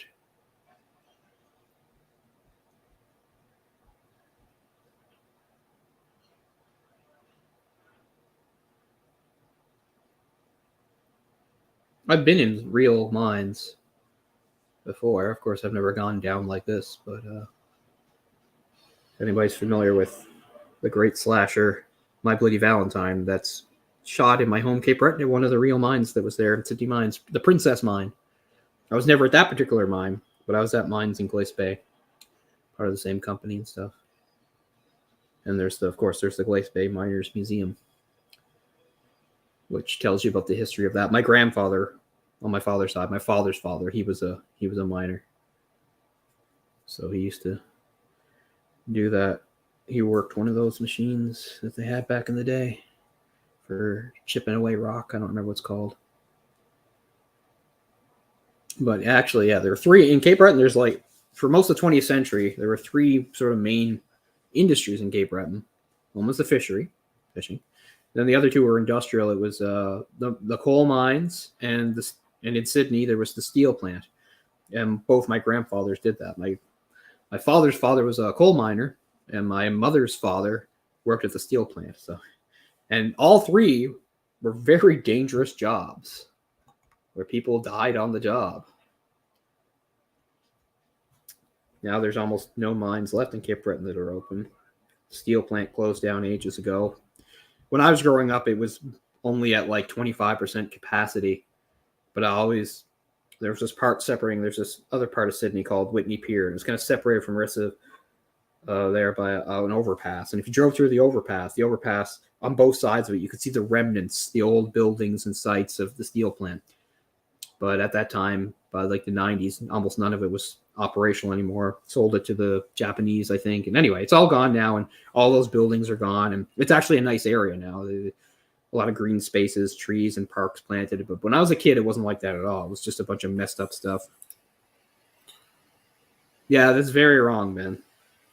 I mean, the originals, the remake's not bad as far as remakes go, but that's very wrong. I mean, Jesus Christ. They don't even have an authentic mine. And of course I'm going to be biased. That's like in Cape Breton. That's my backyard with Canadian actors.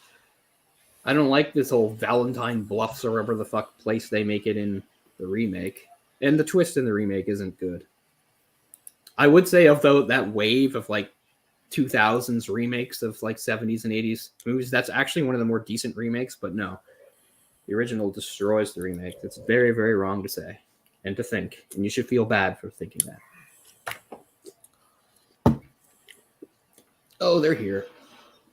Once again, shooting at the thermonuclear weapons. Nobody listens. Did you say, and you should feel bad? Yeah, yeah.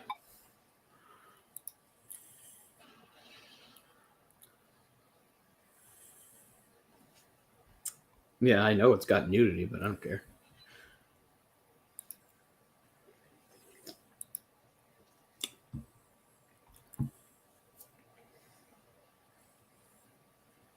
And 3D, fine. It's a gimmick. I don't care.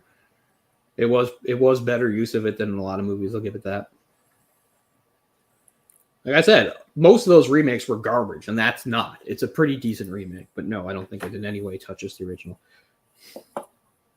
But I'll always have my bias there, because there's not a lot of movies shot in Cape Breton.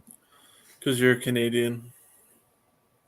Well, not just because I'm Canadian, but because I'm from Cape Breton. Not a lot of films were shot in Canada. Tons of films are shot in Canada.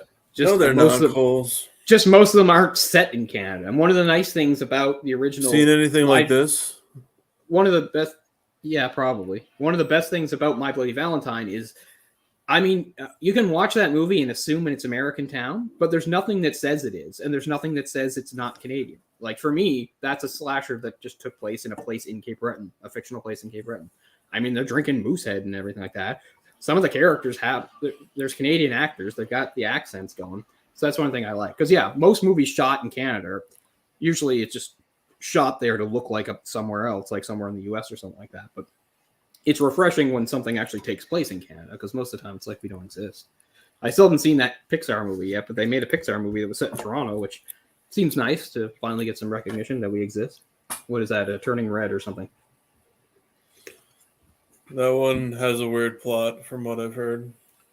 Yeah. So I haven't watched it yet. And it's not like I love Toronto. Because when I want Canadian representation, Toronto's the last thing I want. But it still counts. Because to most of us, Toronto is practically the U.S.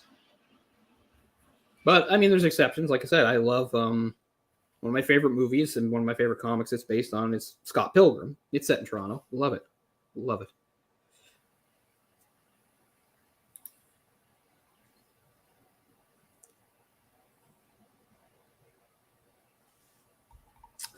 Yeah.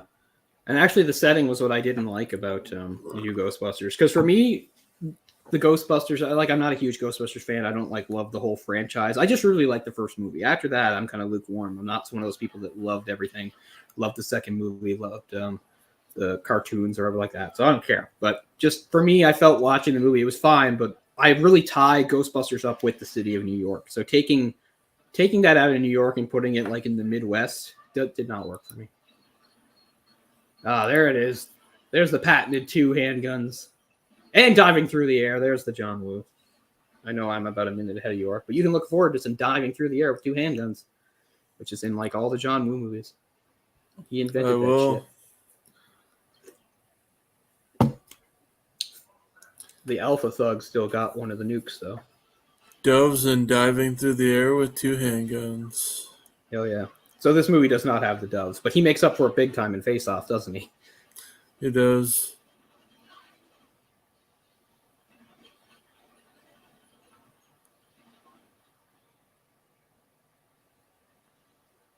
No, I didn't like the setting. I just didn't feel like Ghostbusters to me for it to be out in some Midwestern town. And I don't know. I don't want to be too snobby about it because, like I said, it's not unlike some other franchises you could name. Christian Slater. Oh, man. I could not really be too snobby about Ghostbusters because it's not something I hold as in high esteem as a lot of other things. But for whatever reason, to me, Ghostbusters loses something if it's not New York.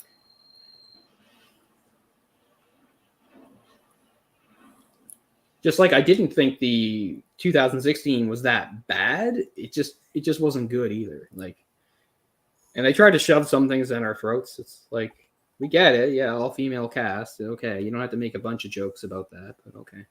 I really don't like those actors is probably the problem. It's not Cole hates women. No, I like women fine. I just don't really like those women very much.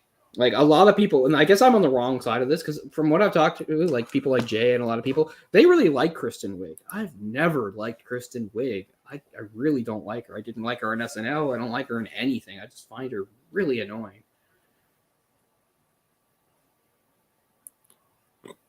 Having our little standoff here. Oh, yeah, because he found the thing about St. Jude's Hospital.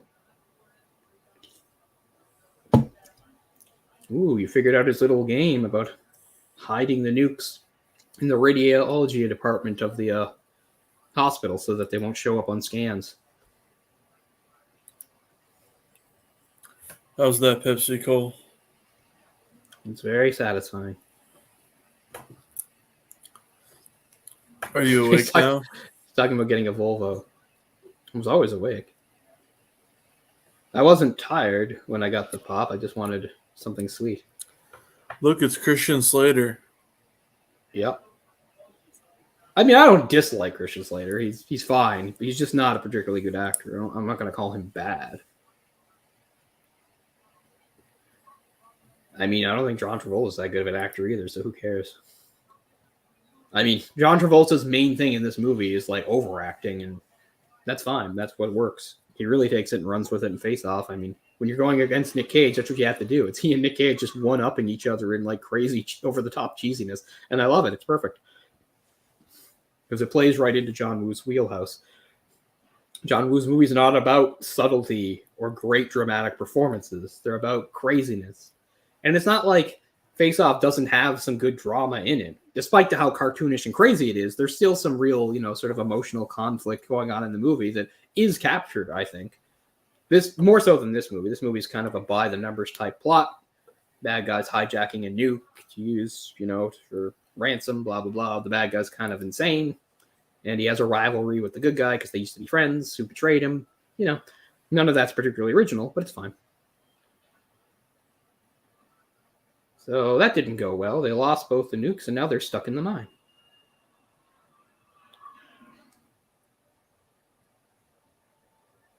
How about another explosion, John? Oh, sure.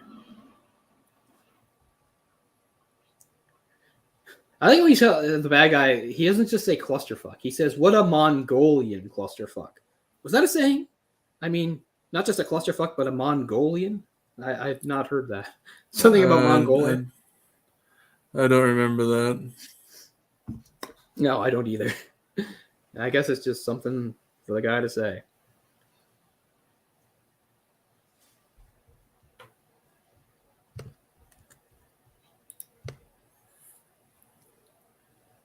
I mean, John Woo didn't write the script for this, of course.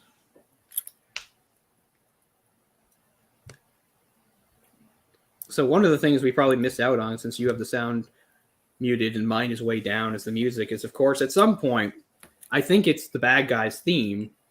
The movie that music got reused in several movies, most notably in the Scream series, starting in Scream 2, where they just took that song and decided to make it Dewey's theme in the Scream film. So if anybody remembers those scenes in Scream 2 and Scream 3 with Dewey, where the music goes, where there's a bass going down, down, down, down, down, down, down, down. That was lifted from this movie soundtrack, which we hear a few times, but since I don't have the volume up, I haven't really noticed if it's shown up yet. I know exactly that it shows up at the end, but anyway, maybe I'll take one of these off so I can hear a little better.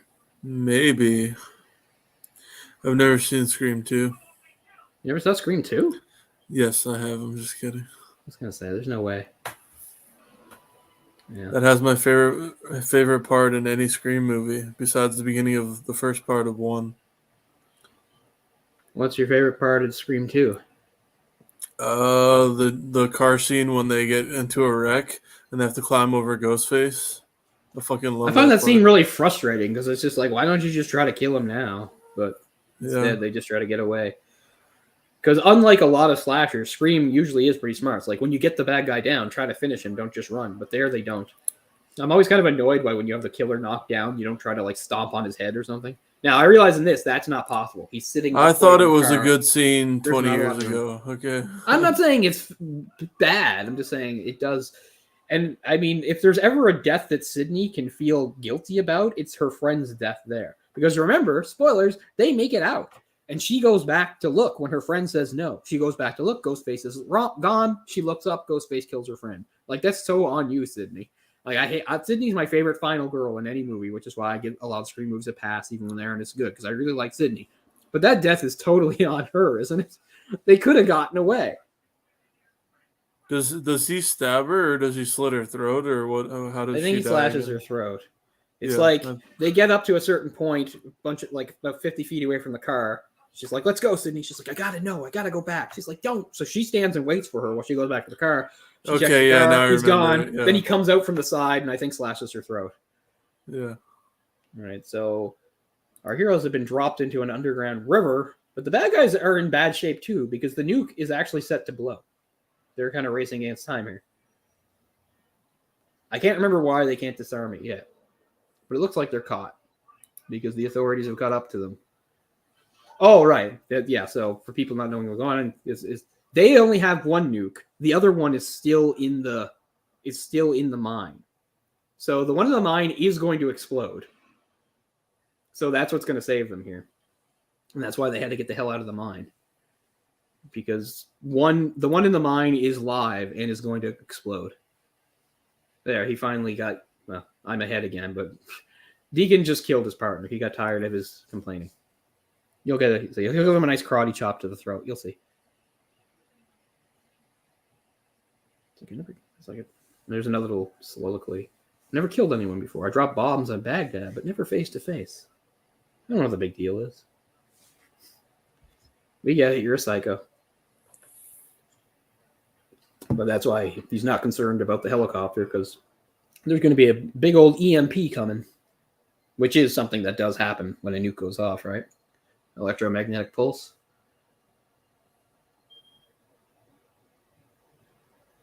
Think so. Not sure. Well, I've only used it in video games. I think it's something that does happen with a nuke. It's part of it. This is a pretty cool effect, seeing like the ground sort of implode. It's not a bad effect. I wonder how they did it.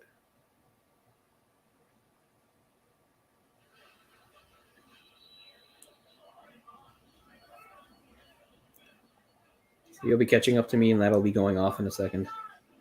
I'm already watching the aftermath, everything. Oh, I love this too, the rippling ground. Pretty cool.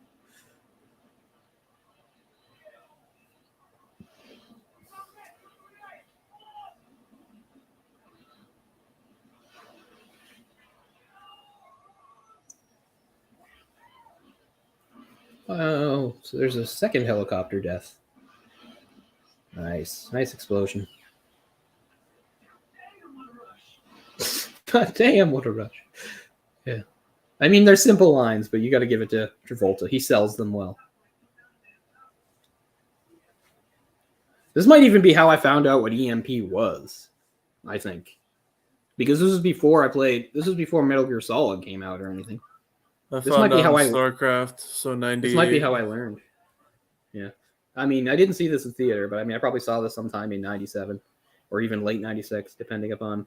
Because at that time, I might have seen it on TMN, which was the old movie channel that Crave eventually became. It used to be called TMN, the movie network, back when it was just a channel. And that's how I saw a lot of movies. Like, that's like... Is this guy right here Howie Long? No. Which guy? The guy who's with Travolta. Yeah, you're... oh, you mean like his like right-hand man guy that like was the Air Force guy that yeah, the guy who's within the Hummer. Yeah, that's Howie Long, yeah. I was like, no, is this fucking Howie Long? Fucking guy who's on Fox NFL Sunday every fucking week? I was gonna say, I don't play for the Raiders. Know. Oh, okay. No, I didn't know how you knew the name because I didn't know that. But yes, that's Howie Long. He was in that one like Wildland Fire movie where it's like he's like throwing axes at people and shit. I forgot what it's called. I don't know. I'm sure I've seen him in some stuff, but it's not a name. I was like, no one else I would have known. No one else looks like that, and I was like, it's got to be Howie Long. Yeah, he's like, Travolta's right-hand man guy. He was the guy that was like Travolta. He was actually in the military and betrayed them. He's not just a mercenary like the others were. He's the guy that, shot was able to secure the nuke because they thought he was on their side. And he's the one that called in telling them that the nuke was open and they couldn't come in. Yeah. But it's pretty realistic too. She's all freaking out, shaking. She's like, oh, we're going to die of radiation poisoning. He's like, don't worry, we didn't get you. But I mean, I'd be the same way. I'd be like, holy fuck, my skin's going to melt off and everything. Yeah. The other movie he was in was Firestorm. That's one where I know him from, besides football.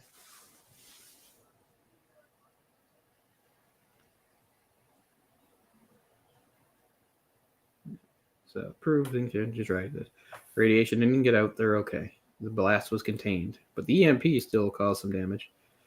And that guy still have one nuke. So, it ain't over.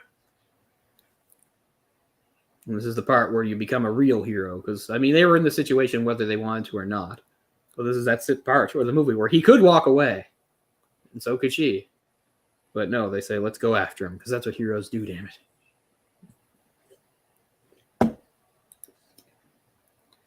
Because, yeah, we're coming up to the climax of the movie where they try to put the nuke on the train.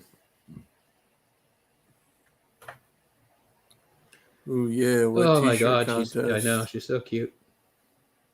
Fuck yeah. I haven't seen her recently, but I bet you she still looks pretty good at 52, I bet. She does. I'd be surprised if, she aged really poorly. She doesn't seem like the type.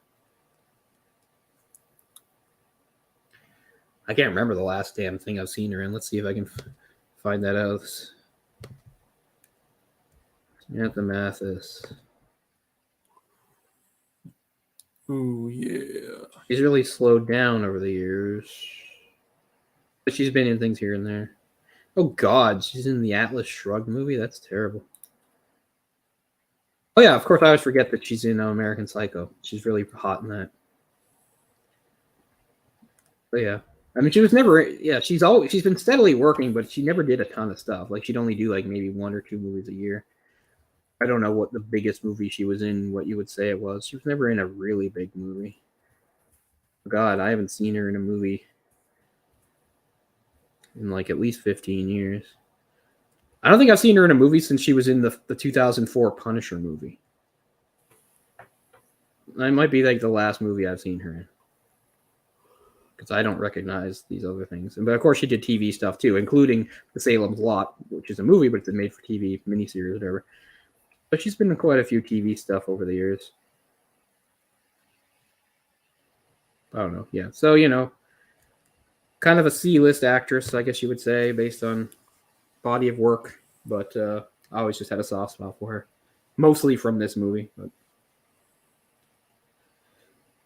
I mean, I've always enjoyed her in movies, and I know mostly like this is what it means. I get a bit sexist because when I talk about actresses I like, most of the time it's more I just enjoy seeing them because they're attractive to me. It has less to do with their actual performances.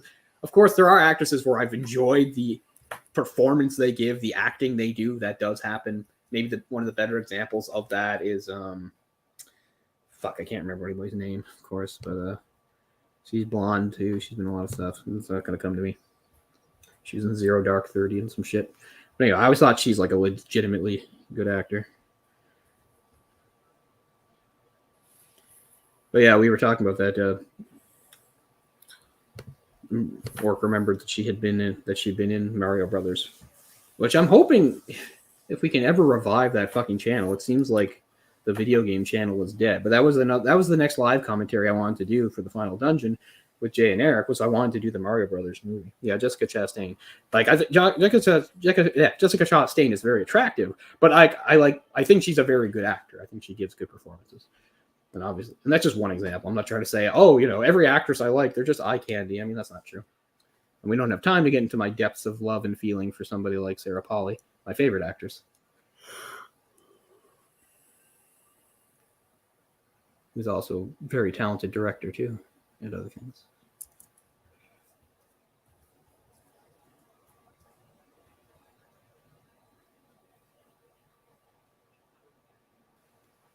Oh, they've got he's made his little ransom video. About an hour, 16 minutes, coming up on 30 seconds. Where's Kurtwood Smith? We need him frowning.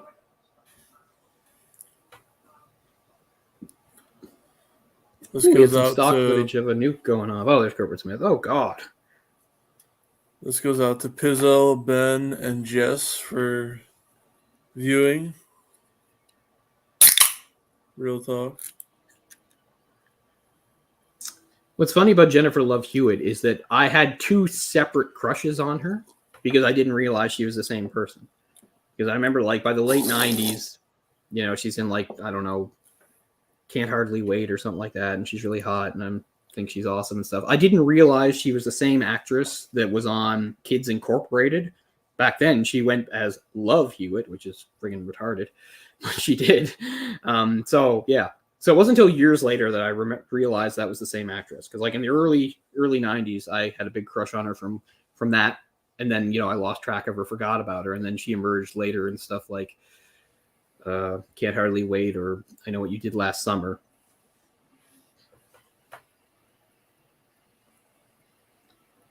I mean, as far as, like, 90s crushes for me, I guess the very top is... oh, my God, why am I so bad at names? Because you're Canadian. She's Canadian. It's a Canadian actress. It's not Nev Campbell, although Nev Campbell counts. Elliot Page. No, that's not 90s. Elliot's way too young for that. Rachel Lee Cook. I know you like Rachel Emma Lee Stone. Cook. My number one... No, I don't like Emma Stone. My number one crush, like 90s, was Rachel Lee Cook. The computer's about to explode. Rachel... Wait, Emma... Wait, fucking... Who? Rachel Lee Cook. Okay. Rachel Lee Cook did one of those "This Is Your Brain on Drugs" videos with the frying pan, but she's the one that, like, flips out and smashes. Like, I thought that was the hottest thing I'd ever seen in my life. Was Rachel Lee Cook destroying a kitchen, screaming about how drugs ruin your life. Like, oh my God. That made me want to do drugs, you know what I'm saying? Well, it made me want to, like, ejaculate. Like, that was all it took. Like, that was, like, the most stimulating thing I'd ever seen, I think. She was in a bunch of movies in the 90s and 2000s that were, like, had, like, covers of VHSs that would pop out at you, but I never rented them. One from that era I can recommend that's actually pretty good and sort of stands up as ahead of its time is the Josie and the Pussycats movie. She plays Josie in that. That movie's pretty ahead of its time. It basically did a really good job of predicting, like, how the 21st century, like, music industry would go. I mean, except for some stuff about, obviously, stuff like, I don't know, like iTunes or whatever. But as far as, like, image and all that stuff, Because really, that's what that movie is. It's like a send up of the music industry, and how it's all sellouts and style over substance and all that shit. I mean, I know that's a very obvious point to make, but it's quite well done. But yeah, I'd recommend that, Orc. It's a good watch. I mean, I don't know if she hot in that, but there's a couple other. I think that's no, I don't think I've seen any of her movies. I'm not championing her as a great actress. She's not. I'm just saying. I think I've seen Get Carter. Yeah, I've seen Get Carter. Like, I can't ever say like there's some like great defining Rachel E. Cook role where she's great or anything. No, it's not like that. I just always had a thing for her. Because she's American and you like that American poon. Is Rachel E. Cook American? According to Wikipedia, she is. Or, I mean, Google.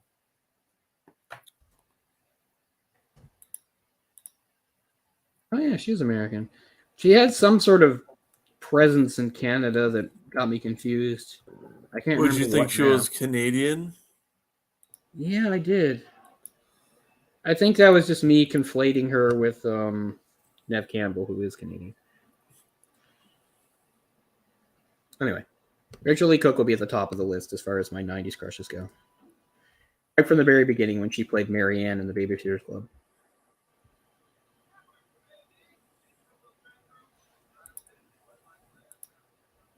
I mean, as far as being in actually good movies, not really.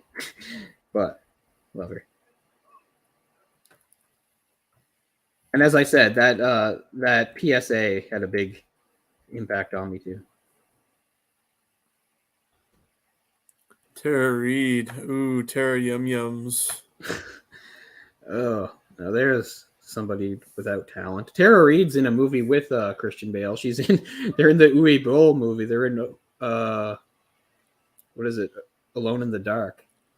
Who is in the Sharknado movies? Is that Tara Reid? Possibly, I don't know. Sounds like her wheelhouse. Oh, I forgot about this line too. This guy's like, I was a Navy SEAL, lady. You think you can judge me because I'm wearing glasses? You think I'm a computer nerd? Blah. This guy really projects. I guess a lot of people must have judged him by his appearance, and it bothered him. Because he just starts beating the crap out of her. Oh, harsh.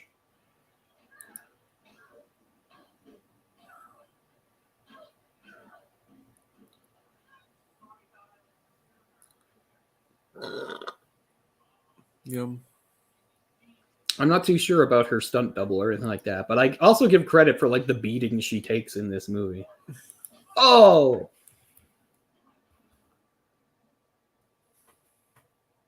Like, there's some pretty hard falls, which you don't see as much in American movies. Yeah, Tara Reid was in all the Sharknado movies. Yeah, that's about her wheelhouse. D-list or whatever.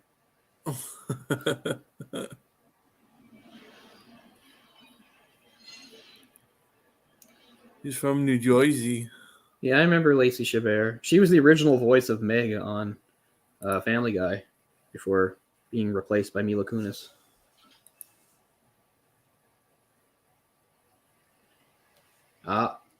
He has met the bad guy. Oh man, does this helicopter get wrecked too? Does this movie wreck 3 separate helicopters? I hope so.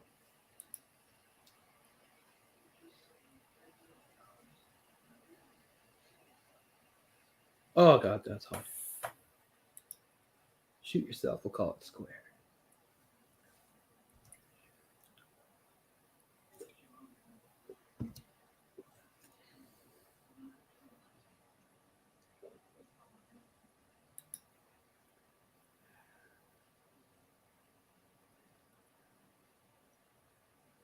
Oh, and here's his little speech about eating a bullet.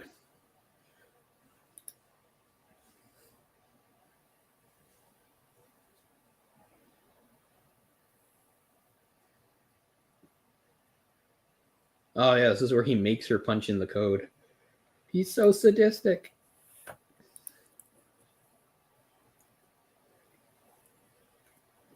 Give me one final timestamp. I'm at 1:24, coming up on 45 seconds. An hour 24, 45 seconds. Oh, this gets very sexual as he pushes the gun around on her. So, for me, Deacon has captured Terry and is now forcing her to punch in the code to arm the nuke. Well, he very sensually molesting her moves with the gun. Yes, very much so. Fuck yeah. 7. But in the end, she's gonna prevail. Would you do that to her with a gun? No.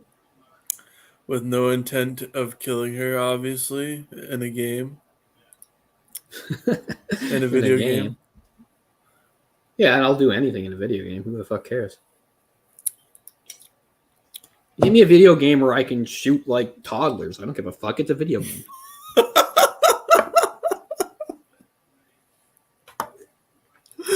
Oh my god. Look, I'm not a psychopath. I'm a moral person. I don't do bad things. But I don't think there's anything wrong with doing crazy shit like video game. It's a video game.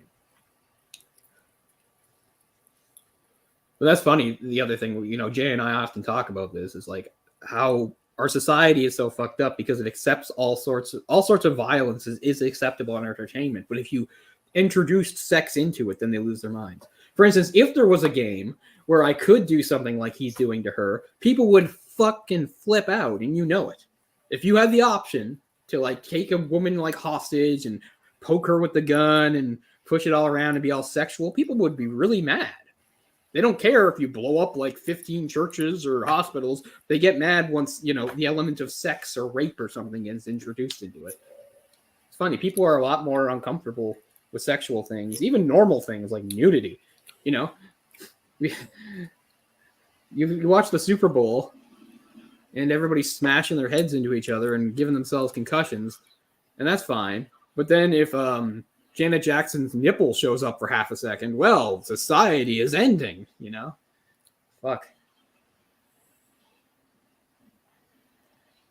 Typical 90s action scene here. He takes a bullet in the arm and it's no big deal.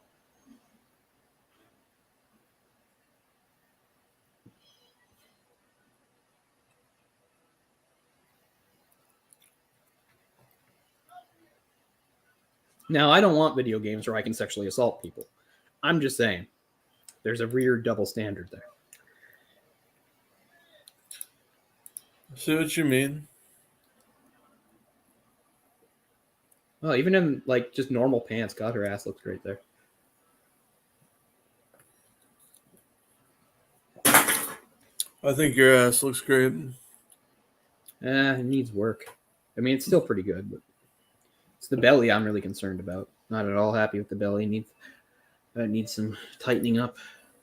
And this is not helping. I shouldn't be drinking something sugary. It's gonna, if I'm doing crunches and planks, this is kind of eliminating that. You gotta drink the zero, man. I gotta just kick it all. No, don't kick it all. Oh, and there's another brought back thing. Okay, you can come. He said that to her first. Now she gets to say it to him. A few callbacks in this movie. The $20 is the main one, but a few others. Is this fucking if they can't take a joke, or is this already high method? Yeah, this helicopter is also going to get wrecked, I'm pretty sure. So that's pretty good. Three separate scenes of helicopters getting wrecked. Oh, that's awesome. I forgot about that. A lot of movies would cut away from that. I'm glad they didn't.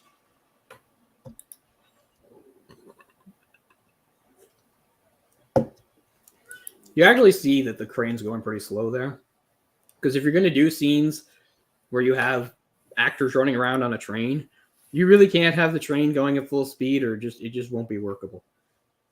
Fighting on choreographing fights on a moving train is insanely dangerous.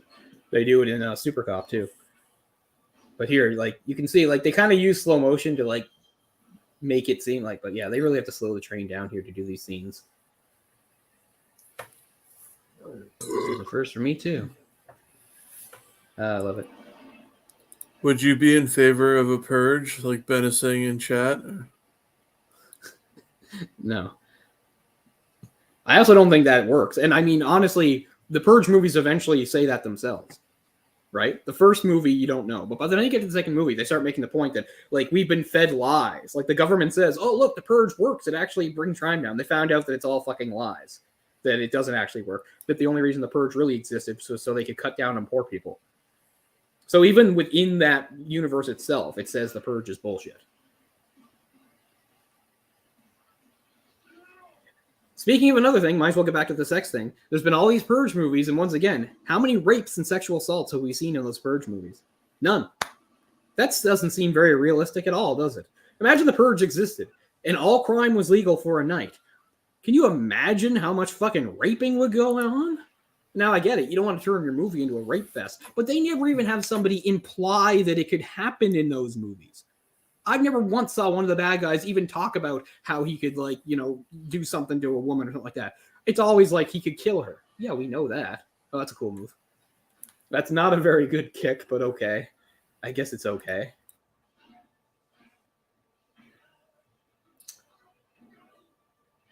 Oh, yeah. Again, the Purge movies are fine for what they are, but I always thought that was a really unrealistic thing. That they don't even have, like, the implication. Nobody even hints that, you know, they might do some raping or whatever, even though that's like the number one thing that would happen if the Purge was real. I mean, yeah, there'd be lots of other stuff and killing and stuff too, but it would just be a crazy rape for all.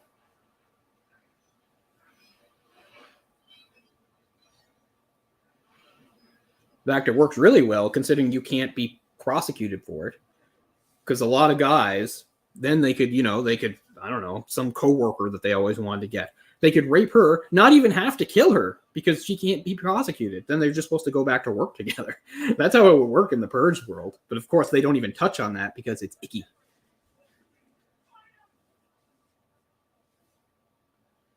Find him.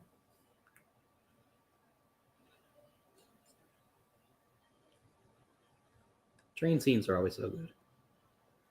It's hard to make a bad train scene, whether it's Indiana Jones or Zorro or Super Cop or this. Lots of good train scenes. So there goes a helicopter that's not actually flying. So that's helicopter number 3 gone. I think the good guys' helicopter is still around. I can't remember. Did they just have to back off because they were... Yeah, I think they just had to back off because they were damaged. I don't think they blew up. Helicopter number 3 gone.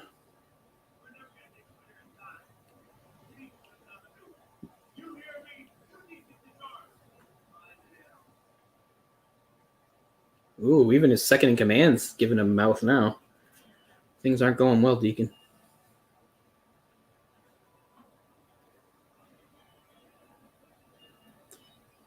Okay, I stand corrected. Under Siege 2 is on a train, and it fucking blows. That's a commentary I wanted to do, too. Sooner or later, I want to get Jay involved. I want to do a Steven Seagal commentary just so we can rip him to shreds. And I don't want to do one of his really bad movies. I want to do one of his serviceable, like, 80s or 90s movies. So it's at least watchable. But still, I'd spend the whole time ripping him to shreds because he sucks so much. Are we coming up to fuck them if they can't take a joke? Because you just disarmed it. But I know that you turn it back on. Oh, yes, you're having your little moment here. Showing us some real conflict. This is the only, like, Christian Slater movie I can think of where he's, like, an action hero. Maybe he's in some straight-to-video stuff. I don't know. Maybe that's one of the reasons this movie didn't perform too well. Maybe he wasn't a bankable enough star. I don't know. Not saying this movie should have been a huge hit. It's not great. I just have a soft spot for it because of how many times I've seen it and growing up with it and stuff. Yeah, fuck them if they can't take a joke.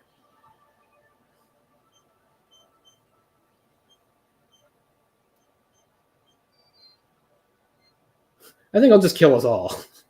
And everyone else.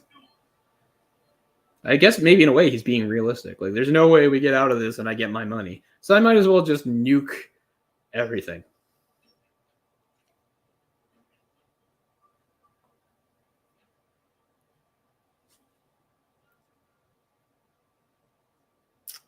Yeah, I've seen that. I can't really remember it very well. I think Kurt Russell might be in it.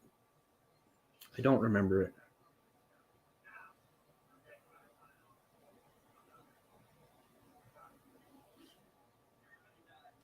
Ooh, that gun pull there. I think that's like his audition for Face Off, that he can draw his gun out so fast. Like John Woo's like, yes, you will be in my next film, for you know how to do the gun fu.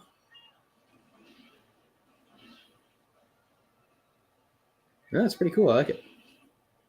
Bye-bye.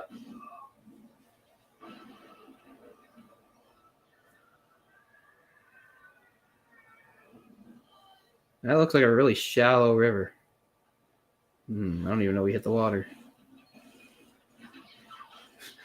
This is getting behind those like crates with the stuff on them to keep them from moving around. It's giving me like flashbacks of playing like Uncharted.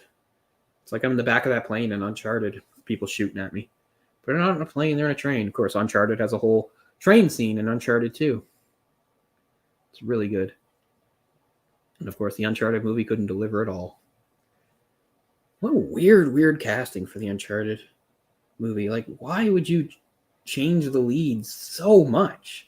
I like it. It speaks to Tom Holland and what's his name, Marky Mark's credit that I still enjoyed them, but I mean they're just completely different characters from the games. Like what a weird direction to go in.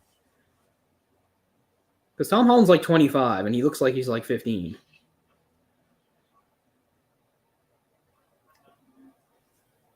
But it's not even just an age thing; it's just everything. Oh yeah, just a waste. I don't know why they keep making video game movies like that. I'm not saying you can't make any video game movies, but like a movie like that, it'd be like when people, it's the same argument for like a Metal Gear Solid movie. Like, why? How on earth could it ever live up to the experience that is the game? Like, just put that all into 2 hours of passive watching. Here we go. He's like, you're out of your mind. Yeah, ain't it cool? Yeah.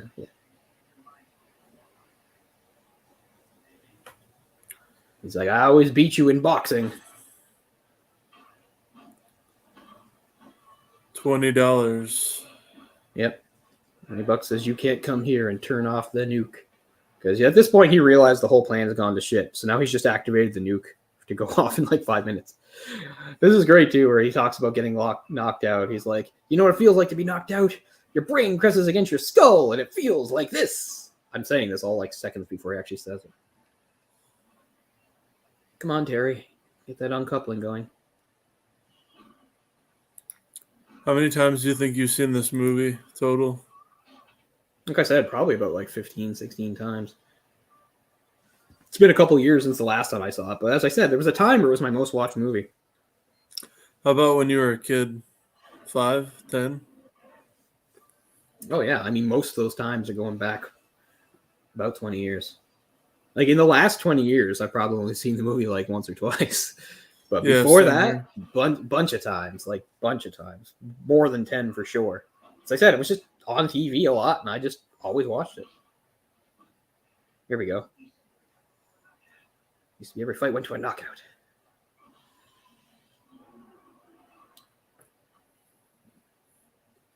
Well, still somebody left to shoot at poor Samantha Mathis. Sniper rifle.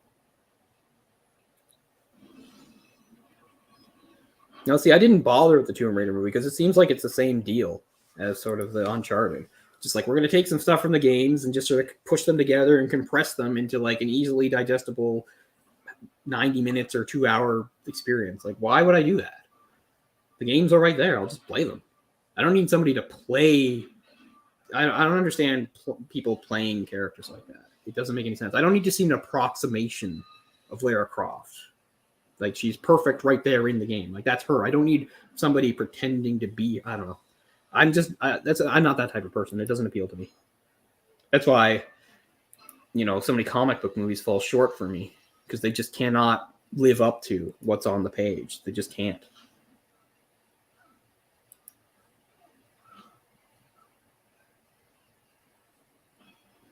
Wham.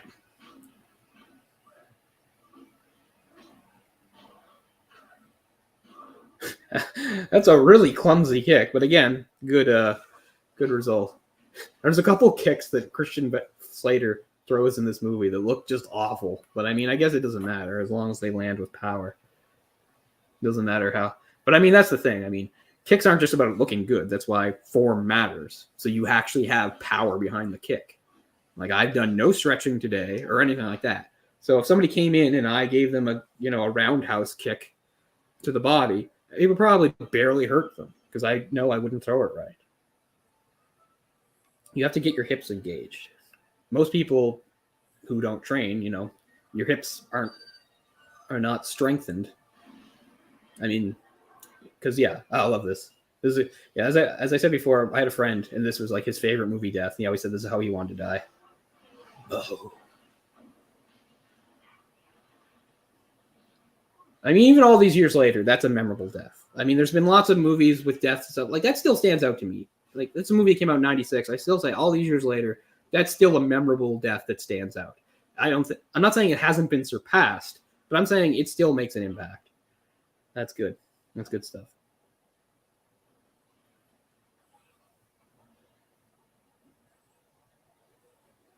This is also probably the best quality I've ever seen this movie. I don't know if I've ever seen this movie in HD before.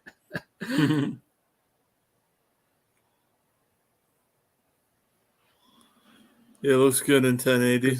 It's a nice, like the explosions are really crisp and colorful.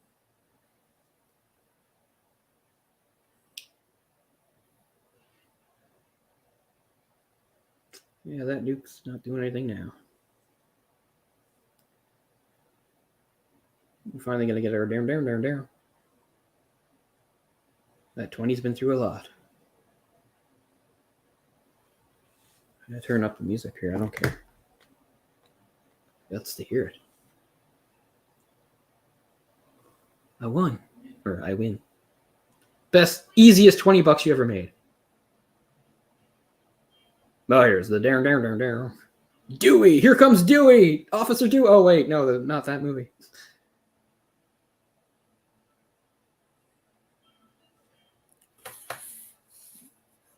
Was Scream 96 or 95? 96, right? Yeah, the first one was same year as this.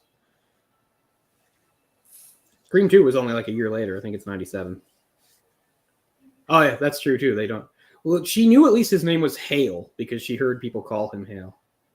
I bet you better take me in. So it's just, So I don't know. Maybe it's not implied that they get together. Maybe he's just being friendly. Like, there's not necessarily innuendo there. Which is fine. We don't always need to know that they get together. Who gives a fuck? It doesn't have to be like the end of Speed. It's like, what to base our relationship on sex? But yeah, this song itself was used in Scream 2. So I don't know. It's nice to see the movie again. I remember it so well. It's just so quotable and memorable for me. The action scenes are good, not great, but John Travolta's, I don't know. I've never had strong feelings about John Travolta. As I said, I think that Christian Slater is probably one of the weaker actors of his generation, but he's fine in this. I have a big crush on Samantha Mathis. So I don't know. There's ways this movie could have been better, but considering, again, it was John Woo's second movie for Hollywood. The first movie didn't go so well. And this was really, even though it's an action movie with, a lot of, it was still a little bit outside of what John Woo had done before, particularly the environments. So not bad at all. And then he would finally do his magnum opus for, U.S. audiences in Face Off after this. So I always think of this as a stepping stone to get to Face Off and also because Travolta's in it too. So, yeah. I mean, I can just remember loving Face Off for so many years and then finally finding out about John Woo's career beforehand and going back and watching his Hong Kong stuff, which is even better than Face Off. But, I mean... So this movie, if you're going to rank John Woo movies, this wouldn't be very high. It'd be like middle tier. But because of the circumstances and the way I saw it and my age and stuff, I'll always have a soft spot for it. So it's a fun one to do. So when we were looking at options that both of us had to do on kind of short notice, this kind of shot to the top of the list. Even though there were ones that I like better, I thought this was a good time to do this one. So thanks, Ork, It'd be high on the list for me, I think. Yeah. I did do my favorite John Woo movie just by myself on here. I'm not saying people should watch it because it's kind of boring when I'm by myself, but I did do Hard Boiled. which is the last movie he did before he went to the U.S. in 92. Hard Boiled remains my favorite John Woo film.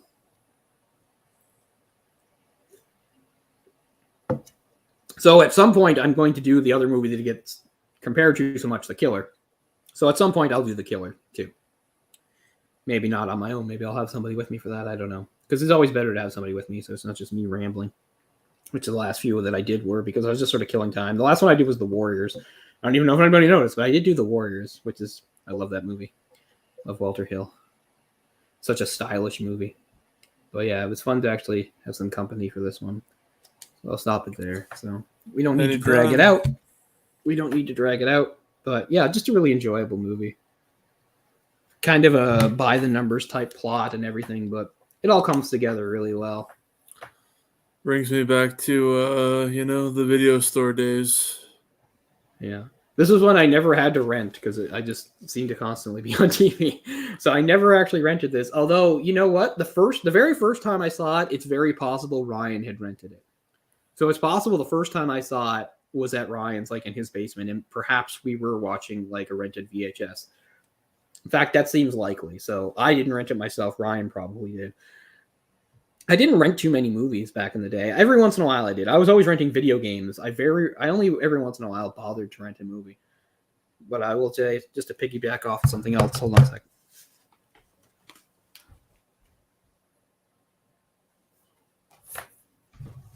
So my recent acquisition,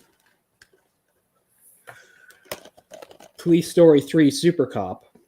This is the first Jackie Chan movie I ever saw, and I did rent it. It was in April of 93. It was my 10th birthday. And for my birthday party with my friends over, rented 2 movies. I rented this one. I don't know why. And I also remember that I rented the Kurt Russell, Sylvester Stallone movie. What's it called? Tango and Cash. Because my father had seen it and recommended it to me. So those were the 2 movies I saw. So this is the first time I ever saw Jackie Chan. How old are you? Which birthday? It was my 10th birthday. So it was April 93. Tango and Cash is from the late 80s, and this was from about the year before. This came out in 92. Mm-hmm.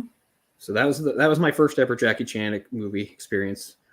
The first movie of his I saw in the theater was the next Super Cop movie, which was